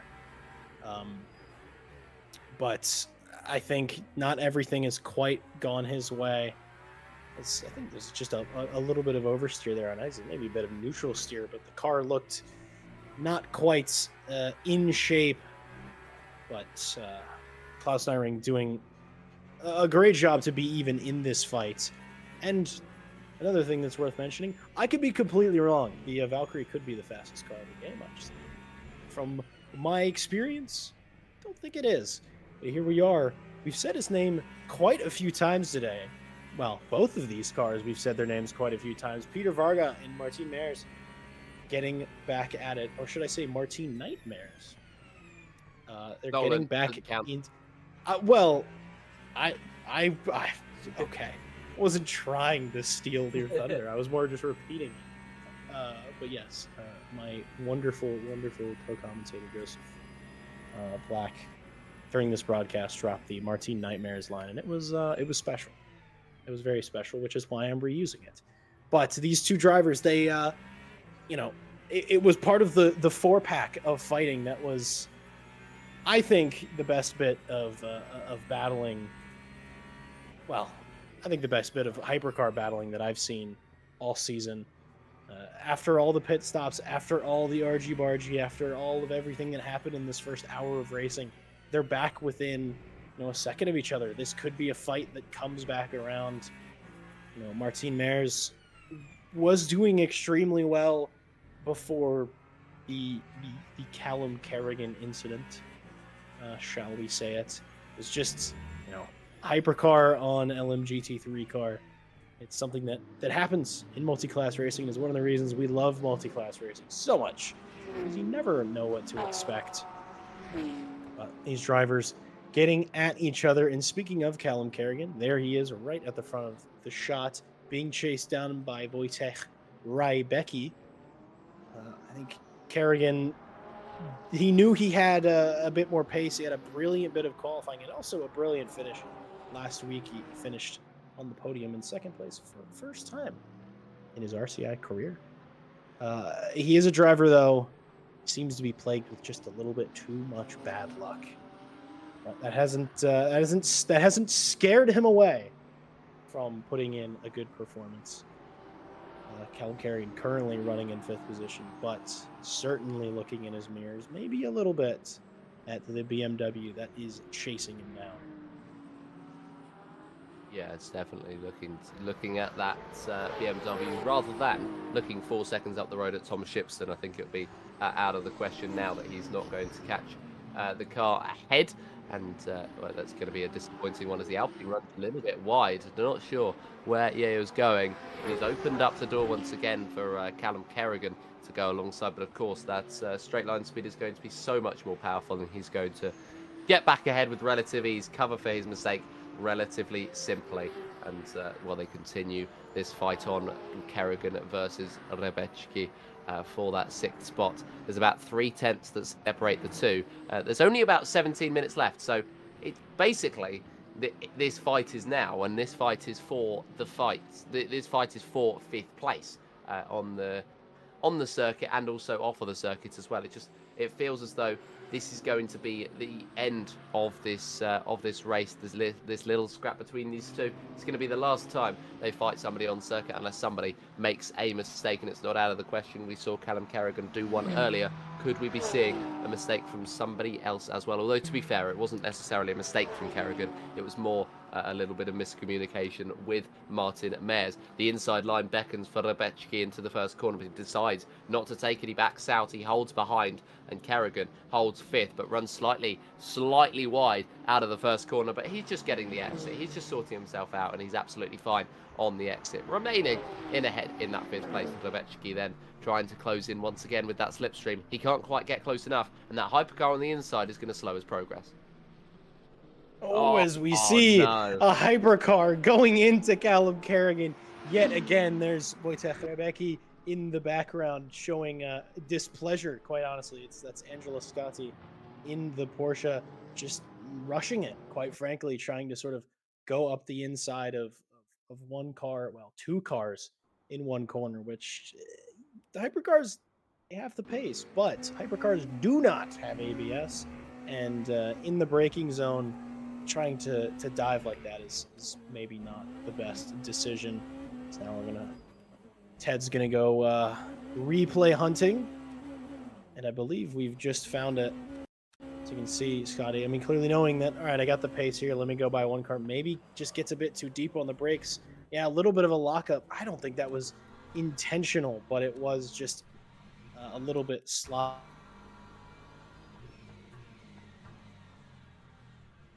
It's just suddenly there's a Porsche there, and Rybecki, I think it was a flash of displeasure, not necessarily for hitting the car ahead of him, but for, well, getting in his way. But it doesn't seem to have stopped the move between the two. Here now, we're on board with Raphael Huell getting into a fight with Miguel Martins. Ted, very upset about that. Very upset. He said, "Why is he getting past my Mustang?" Quote. Raphael Huell, he made the mistake in the pit stop, as we think, taking those tires when he didn't need to, losing out to Maciej Kasperczyk. I mean, it wasn't a fight for a championship, but it is a win nonetheless, and every win counts towards a driver's confidence. Here's the overtake as they're running down now towards Miguel Martins. An interesting, well, honestly, not an uncommon mistake coming in through turn 12. I mean, mounted that inside curb, and just got a little bit of oversteer, but well saved for sure, managing to keep the car pointing in the correct direction. You can see from Raphael Huell, he certainly wasn't expecting it, but, well, thank you very much, and carries on. Huell now, he is only 7.5 seconds behind Maciej Kasperczyk. It was 12 seconds once upon a time, but it's a lot of time to gain over what's only 14 minutes of this race. Yes, really, really crunch time now, and I'm not sure whether Huell has the result. He has managed to gain, though, over the last lap, 1.4 seconds. So there is still a little bit of an opportunity, a small opening for Raphael Huell. He just needs to open it fully and grab it with both hands. And, well, we will be seeing the conclusion of this one in 13 minutes and 23 seconds time. It's very, very much going to go down to the wire in the LMGT3 class. The hypercar class, though, it looks like it's going to only go one way. Hugo Merl has absolutely dominated this race. He's 16.9 seconds ahead of Kinder at the moment, and that looks like it's not going to be changing. The hypercars sort of sorted themselves out after the early skirmishes, and now all they've done, the only overtakes they've really made at this point are on LMGT3s, and it's just about, they might make mistakes, but that will only allow drivers in behind to get through, and it would have to be a pretty big mistake if they're going to let anyone through. Milan van der Beyken has had a huge side through the field. He span on every single qualifying lap that he was able to set.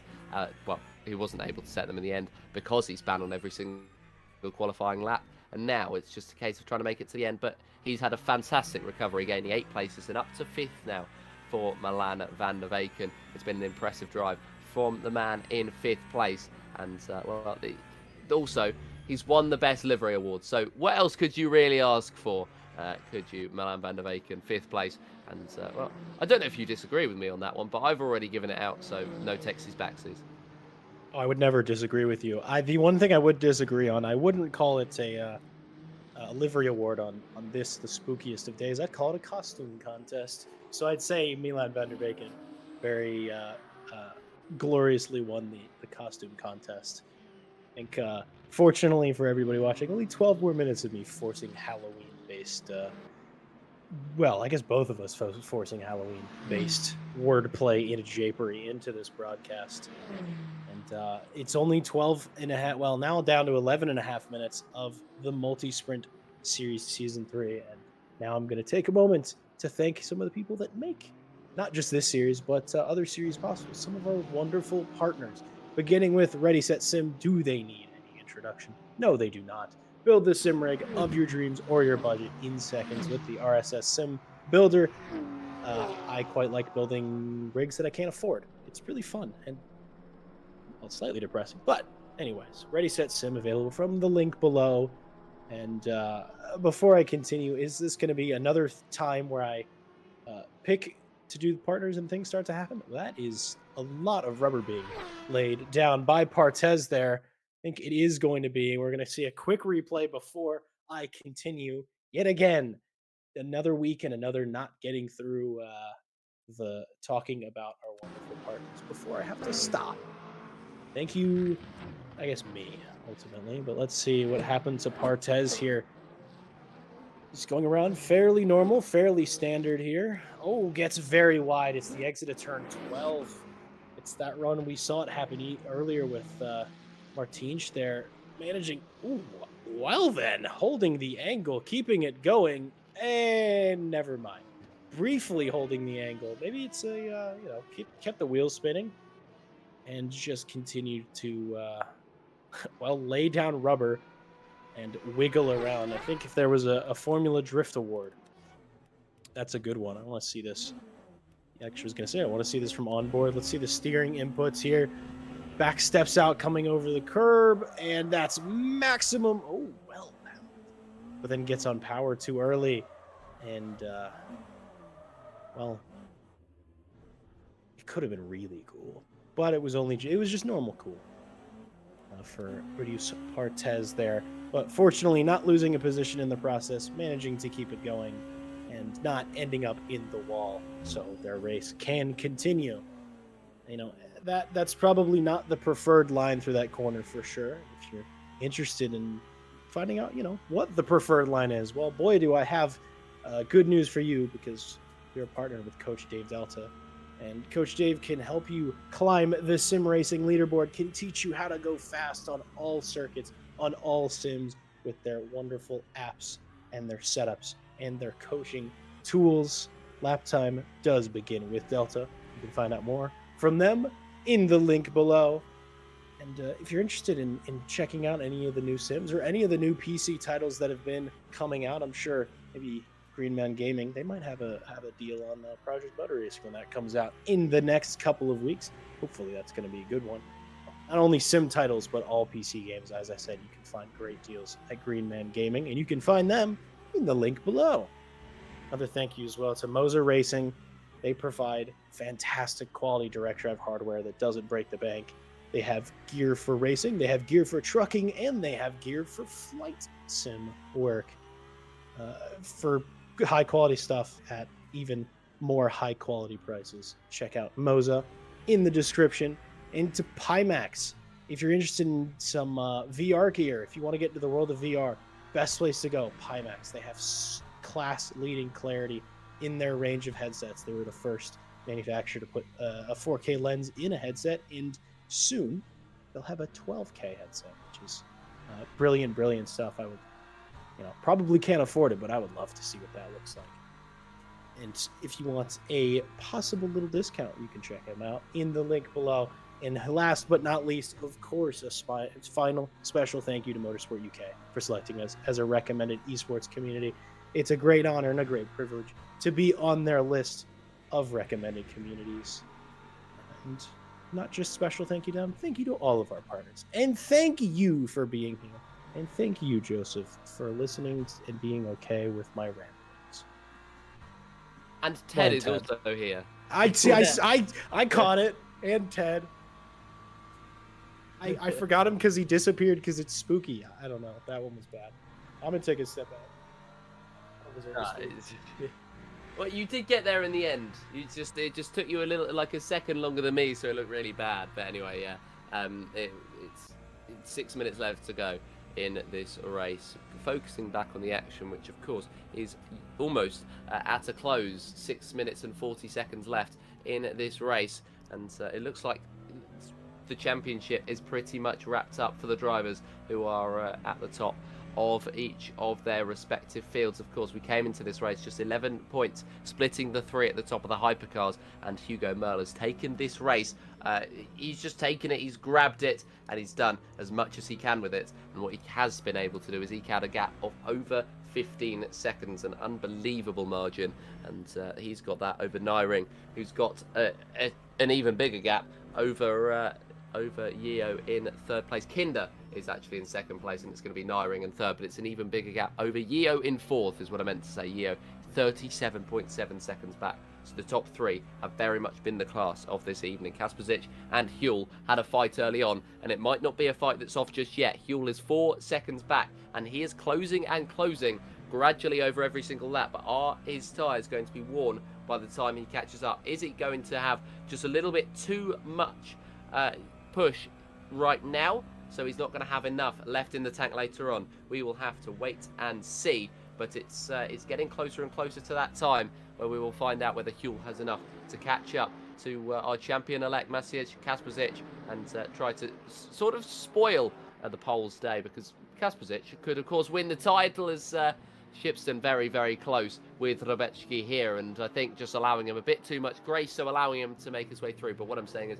Kasperzic is going to win the title, of course. He just needs to win this race to make it a perfect end to his season. Shipston looks to come back but doesn't have the straight line speed and hopes to get the turn in on the exit. But that's the problem with fighting the BMW. You feel as though you're going to be close enough, and then it just rips away from you down at the straight, and once again might get the same treatment. With 4:44 left on the clock, an angel number, and Tom Shipston is hoping that it's going to turn up trumps for him down the inside into the first corner, just backing out at the very last second. Rebecki holds on to fourth. It's extremely impressive, the pace that's been shown by Wojciech Rebecki in the closing stages of this race. While the second half wasn't really a driver that was in the fight per se of these sort of near podium positions post pit stop, clearing both Kerrigan and Shipston. Well, hasn't necessarily cleared Shipston just yet, but does seem to have the pace to do so in these closing stages. So it's definitely a quick one there. But speaking of the devil, speaking of the spooky skeleton, Callum Kerrigan has sort of reemerged from the mist to take this fight. It is worth mentioning that Callum Kerrigan and Tom Shipson are only separated by a single point in the championship. And I possibly, with my very poor napkin math, whoever finishes ahead might actually take third in this championship. I'm not 100% sure that they have enough points to do so, but it actually will be very close. So Callum Kerrigan has not had the luckiest race, but the race is coming back to him. At least the race for the higher championship position over Tom Shipson. He's already gained, big time, probably about half a second. I think briefly saw 8/10 on the last lap. It's at least 6/10 since we've jumped on board with him. The gap now down below the 1 second margin. I think Shipson might be sort of cruising to the finish, but maybe cruising a little bit too slowly. It's either about equal on the straight there. 1.1 seconds quicker that last lap. A massive margin to pull, and it's going to be 2 laps more. It's got this lap and possibly only one more to get up to and past Tom Shipson. It's for it to be a joy for Kerrigan in this championship. But I mean, based on his form the last 2 laps, I think it's almost a certainty. He's sort of it's taken Pence out almost every corner. I'm wondering if Shipston's maybe doing a bit of fuel saving. Maybe took a little bit under fuel during the pit stop, or maybe that it's the tires that have gone off. It's hard to say for sure, but Kerrigan is closing ever faster. I think he's going to be, if he sets himself up properly, it will be turn 1 on the final lap. Maybe. But Tom Shipson now, as we're going to go on board with him, he does have plenty of energy. It seems like we'll look at the throttle trace to see if there's a little bit of lift and coast. Kerrigan carrying less energy. I'm sure he's got enough to finish this lap. I'm sure he's sure of that. Looking a lot more confident on the brakes, carrying a lot more, speed into the corner. Maybe not carrying as much out. But that gap now, it's been halved since the beginning of this lap. It just seems to be that Tom Shipson is sort of just understeer everywhere is almost what it looks like. As briefly, there's another GTP, another hypercar coming around Callum Kerrigan. I can imagine this entire race, every single time you've seen one of those in his mirror, it's been a jump scare. Not just because it's Halloween, but because, he hasn't had the best luck with them throughout the race. But that hasn't stopped him, though. Callum Kerrigan looking closer and closer to Shipson. He may be close enough to make this move. I say that, it's going to be one heck of a dive. Gets closer. Is he going to hold up behind? There's the Hello Kitty of Van der Vaken in the back. So we see, as we're looking as well, Huel has managed to close the gap now to 1 second. But this is going to be the final lap, I believe. Actually, it's one more lap. Hugo Merrill made it across the... No! Billy's gone again. Hi, Billy. Bye, Billy. He's back. Nothing can stop Billy Octane from finishing this race. But no, it's good news for Callum Kerrigan. It's good news for Raphael Huel. They get one more lap after this to see if they can win this race. Well, if Huel can win this race, and if Callum Kerrigan can win his champion, his spot in the championship, he's even closer now. I mean, he can't really get that much closer without touching the back of Tom Shipson here. I think maybe a bit of a photo finish on our hands, Joseph. very potentially, maybe even for the lead of this class as well, where Kasperzic has been caught up by Raphael Huel to the point where they're split by just the 9/10 of a second. But these two, even closer on the circuit. This is such an incredible scrap, and it's been a scrap that has been festering for a while. Tom Shipton, Callum Kerrigan, of course, so very close together in their fights, and Kerrigan just shaping and trying to find an opportunity and a move. And can he get it on the exit? Tom Shipton gets a poor one, tries to get a little bit too eager on the throttle and ends up going off on the circuit. That means that Callum Kerrigan has enough to pull alongside. They are going to pretty much be neck and neck, but Kerrigan pulls out. He wants the exit out of the final corner. Is he going to be able to get it, though? The answer waits in the slipstream. It's going to be half a second between Kasperzic and Huel. It's going to be less than a tenth of a second between Kerrigan and Shipton as they cross the beam. An ultimate time. Callum Kerrigan closing into the first corner. That's going to be our winner overall. Hugo Merle is going to take the victory, and that is going to be his championship seal in the hypercar class. What an unbelievable drive he's put on, a champion's drive to take the victory. Second goes to Louis, who, well, put on a very, very good drive as well, of course. Raced under the alias Louis Kinder here today. He takes second.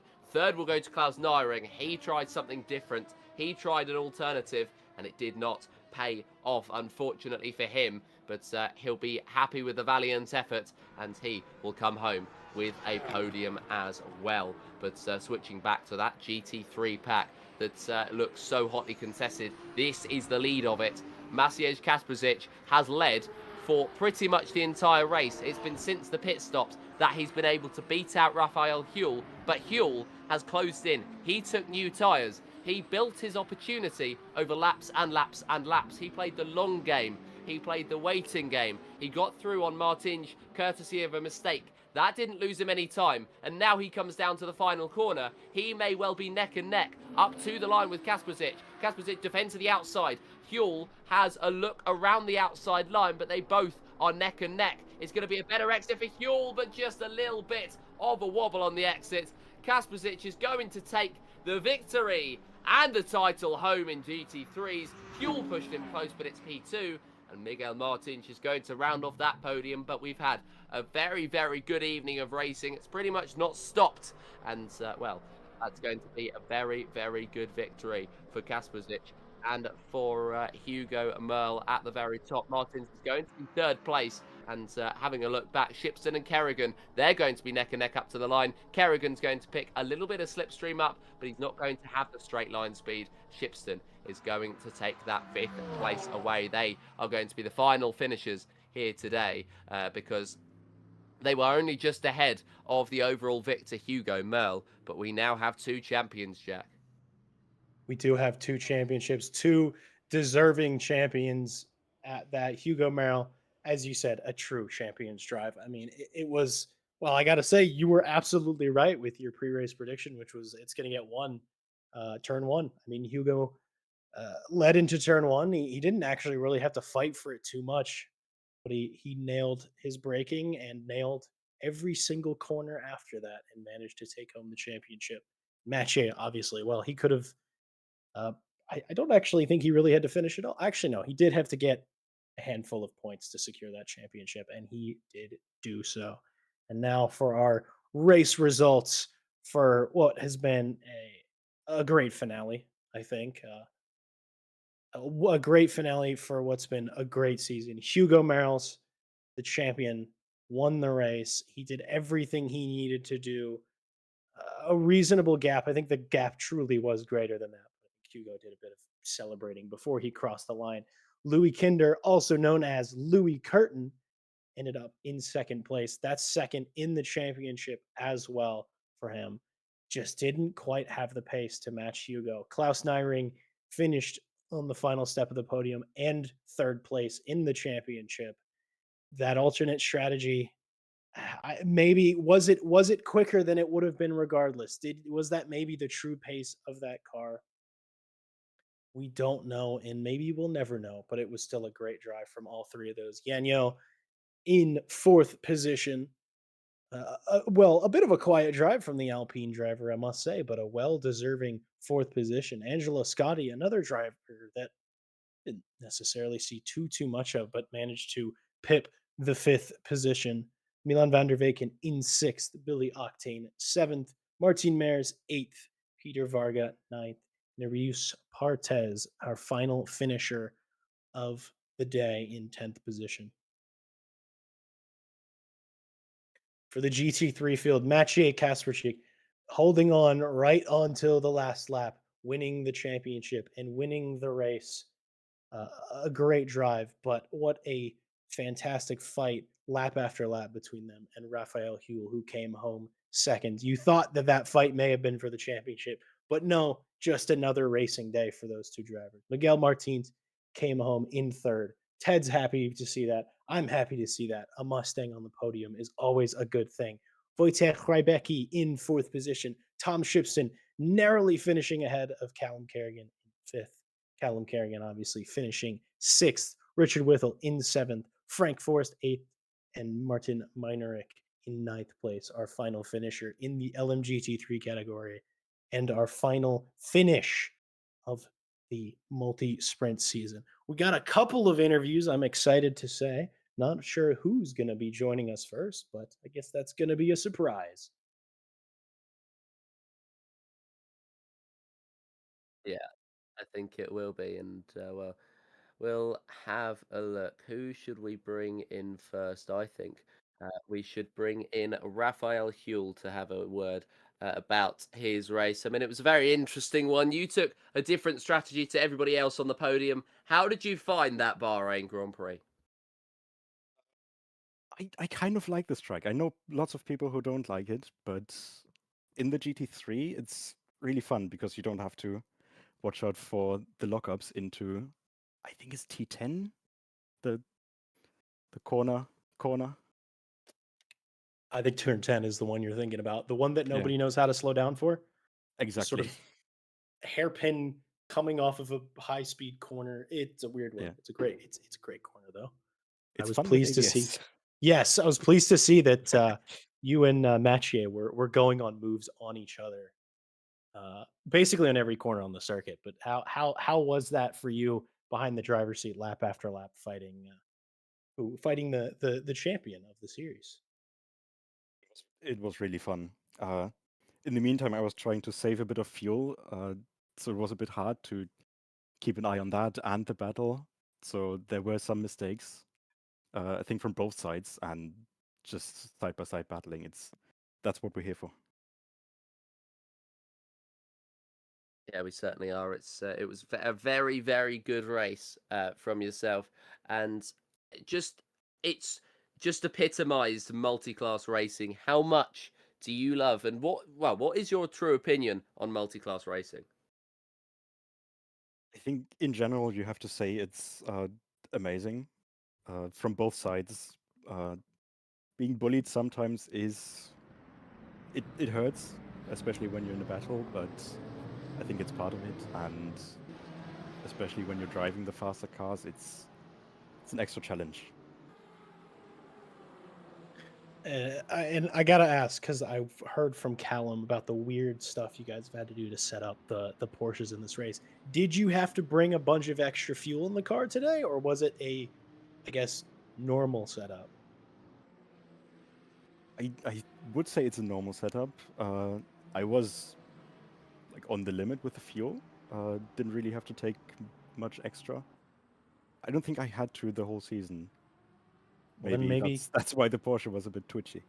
could be. Yeah. So what I was aware of speaking to Callum is that he would take an extra like 10 laps of fuel above virtual energy just to keep weight in the rear of the car, and so maybe that is why it was super That's twitchy. interesting. Yeah, maybe you guys Mm, need to trade secrets because I mean both of you were very quick in qualifying, I must say, yeah, but maybe trade secrets and maybe two upcoming championship challengers next season, maybe. maybe. I'm looking forward to it. I'm really coming to love this sim, especially with ACC sadly not really being in the spotlight anymore. Yeah, it's fallen a bit by the wayside. But I have to say, the Audi Academy has been fantastic. Every season that I've gotten to commentate so far on ACC is fantastic. I hope it doesn't disappear quite yet. I've been enjoying it too much. Are you gonna, speaking of ACC, are you gonna sign up for the Porsche Cup? I think so. Yeah. Uh, I do have the problem that I have class until 7:45, so right before that, and it's on campus, so I'll be there for qualifying. Hopefully, the practice session is a bit longer, so I can actually make it. Maybe we'll have to speak to Kevin about that. Maybe make a Huel rule. Maybe can we call it Extension. the Huel rule, the Huel extension. But anybody, of course, you wanna thank, you wanna shout out after a excellent race today. My team, so Snooty or Janjo and Miguel Martins. Uh, Miguel in the fort behind me, which has a lot of virtual energy apparently, so he could do even more laps than me, even without fuel saving. And well, Janjo almost giving me the win, but that's something else. Well, thank you so much for being here. Thank you for joining us in this championship. Hopefully, we see more of you, whether it's an ACC, whether it's an LMU. It's always a pleasure to have you. So thank you for being here, Yeah, and thank you. congratulations on P2. Thank you. Thanks for hosting and also streaming it. Always. And now we're gonna speak to the our victor in the LMP3 category, our victor and our champion, excuse me, Maciej Kasperczyk.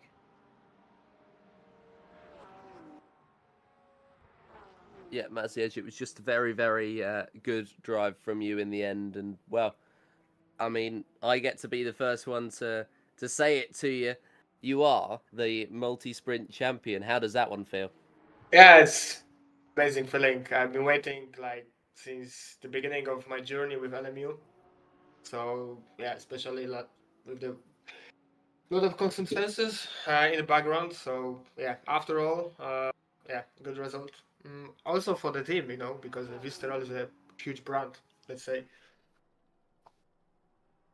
Yeah, Yeah, very well done. And well, it was one of those races where your rival in the race took a gamble. Raphael Huel looked like he took tyres, and from that point onwards, he was just charging and charging. Did you ever think he was going to catch you enough to overtake you? Yeah, I was worrying about it last 30 minutes to be honest. Yeah, but at the end of the day, I did my best and still P1 and I'm the champion. So after all, it's a good result. Yeah, it definitely is a very good result. Were you gonna, because you didn't necessarily need to win the race to win the championship? Would you have fought him to the end regardless? Uh, Honestly, every time when I race, I want to make like entertainment, let's say, and as you can be able to see during the last broadcast, I wanted to show how it's gonna be, how it should be, let's say, like side to side with the other guy on the track, and to show also respect because it was possible with the Porsche drive because we gave each other a lot of space on the track and a lot of respect on the other side. So, okay, the winning is one part, but for the other hand, the entertainment is even when I'm not winning, for example, I want to do my best and make the entertainment for the viewers. That's a very good attitude. I like that attitude, wanting to make it very entertaining. And of course, it makes it very entertaining for yourself in the car as well. Heading into the season, you made your decision on, of course, the car you would be racing. Do you think that was the right one? Do you think you would have been quicker in any other? Well, I have no clue how it's gonna be with a different car, but for the other hand, I have no idea how to drive the others LMGT3 cars, so it was the only one choice for me, honestly. But yeah, the BMW maybe is not the best for the Bahrain, but very quick on the straight. So for example, on Le Mans track, I mean the Circuit de la Sade, was very quick. So that's the reason why I pick up the BMW.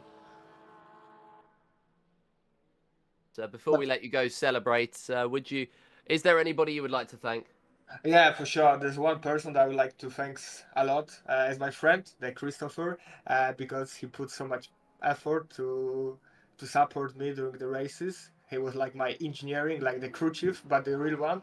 And yeah, it's a huge privilege to have him. Yeah, that's I would like to thank you for him a lot. Also for you guys, because you are doing very good job during the broadcast and the league stuff and so on. And also the posters are amazing. I really appreciate it. Yeah, that's very well. Thank you very much. And of course, it makes more than one man to make a championship winning car. And that's exactly what we saw from yourself. But yeah, thank you very much for joining us today and throughout the season. And congratulations on your title. Thank you. And now we get the opportunity to speak to the next driver, the final driver. And it's a fan favourite here today. Down with Jack Mays is Peter Varga. Hello there. Hello there. You had an interesting race. I think you were a part of what I have referred to as the best hypercar battle of the season. The sort of 2x2 fight. It was you. It was Billy Octane. It was Martin Mares and Jordan Navarro. How did that whole endeavor feel from inside the car? Oh, I'm so honored to be in the best fight of the year. Uh, how did you feel from the car where the start? I was just looking at the open spaces as usual, and then everybody else decided to start bumping into each other. At which point I was just avoiding cars here and there.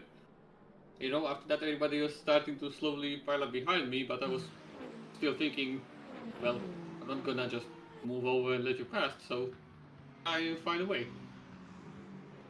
I mean, found a way you did. You were, one of the two cars that really didn't falter in that fight and have a big issue after. I mean, it was you and Octane who didn't weren't involved in a incident with a LMGT3 car. I'll refer to it as that.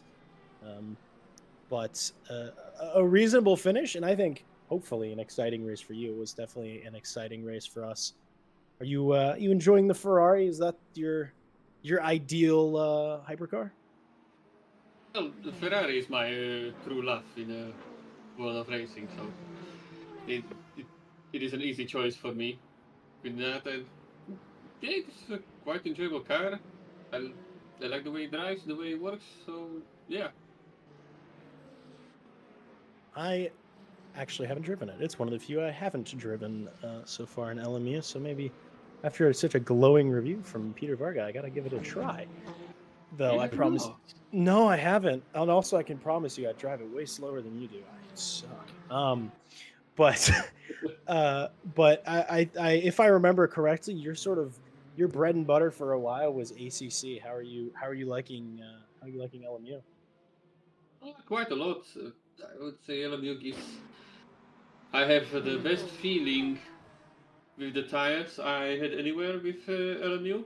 Like on ACC, it feels like you are somewhat or like a plasticky thing that is on the edge and doesn't like to move around. On LMU, I at least feel like okay, the tire moves around a little bit, so I have more. How to say, at least especially in the GT3s, I can allow myself to push them a little bit more compared to ACC.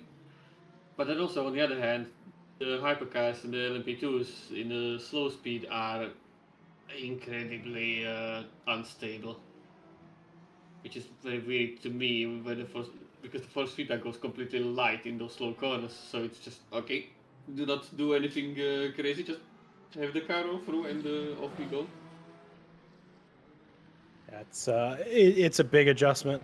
I've been slowly adjusting myself, but I enjoy watching you guys drive it much better than I ever could, and I enjoyed this race and enjoyed you being here. Anybody, of course, you want to thank, you want to shout out, you want to give wisdom to before you go?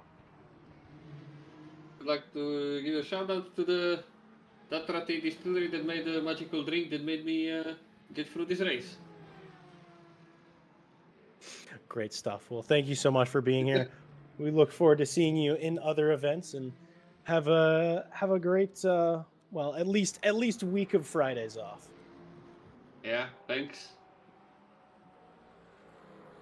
Now we're going to move on to our final interview. He arrived just at the 11th hour. It's Mr. Tom Shipston here to speak with us. Mr. Shipston, how you doing? I'm good. How are you? Fabulous. Enjoying a fantastic finale, a great, some super great races. How did it feel for you out now? Would you, if you had to rate the race out of 10, what would you rate it out of 10? An 8, I reckon. It was going really good, but I think I made a little mistake in not taking tyres at the stop, which made the end of the race a bit tense. See that actually answered the question, because we were watching the fight between you and Callum for quite a while, and I was sort of seeing the difference between how your cars sort of looked like they were feeling, and I couldn't tell if it was a fuel saving deal or a your tires were just shredded. And well, that's the answer to that. And mighty defense, I gotta say. I sort of thought that you were a bit screwed there. I thought Callum was gonna have you, but So did I. I mean, it was well. That was gonna be my next question. Was gonna be, did you think you could defend? But I guess, well, you didn't. Just about. It was just Just an about. understeer machine at the end.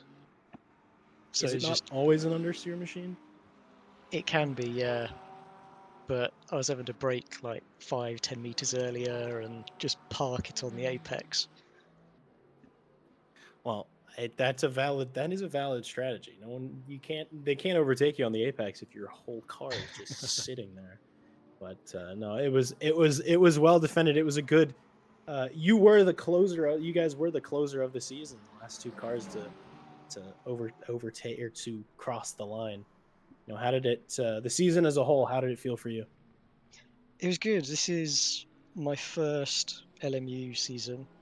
I think my first like non-daily race was the Le Mans event a few months back, and this has been my first like proper league since making the jump over from ACC. But it's a steep learning curve, but I think I've kept it consistent, clean. I've not had any issues with the hypercars, so I think it's been good.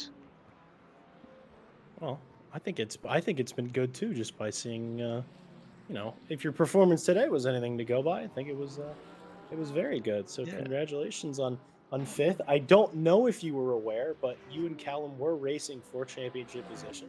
You were 1 point Yeah. apart, and I'm not 100% sure where you jump up to, but I think you might actually end up with third in the championship. Yeah, I was doing some quick maths before this, and I think I've just snuck it by a point.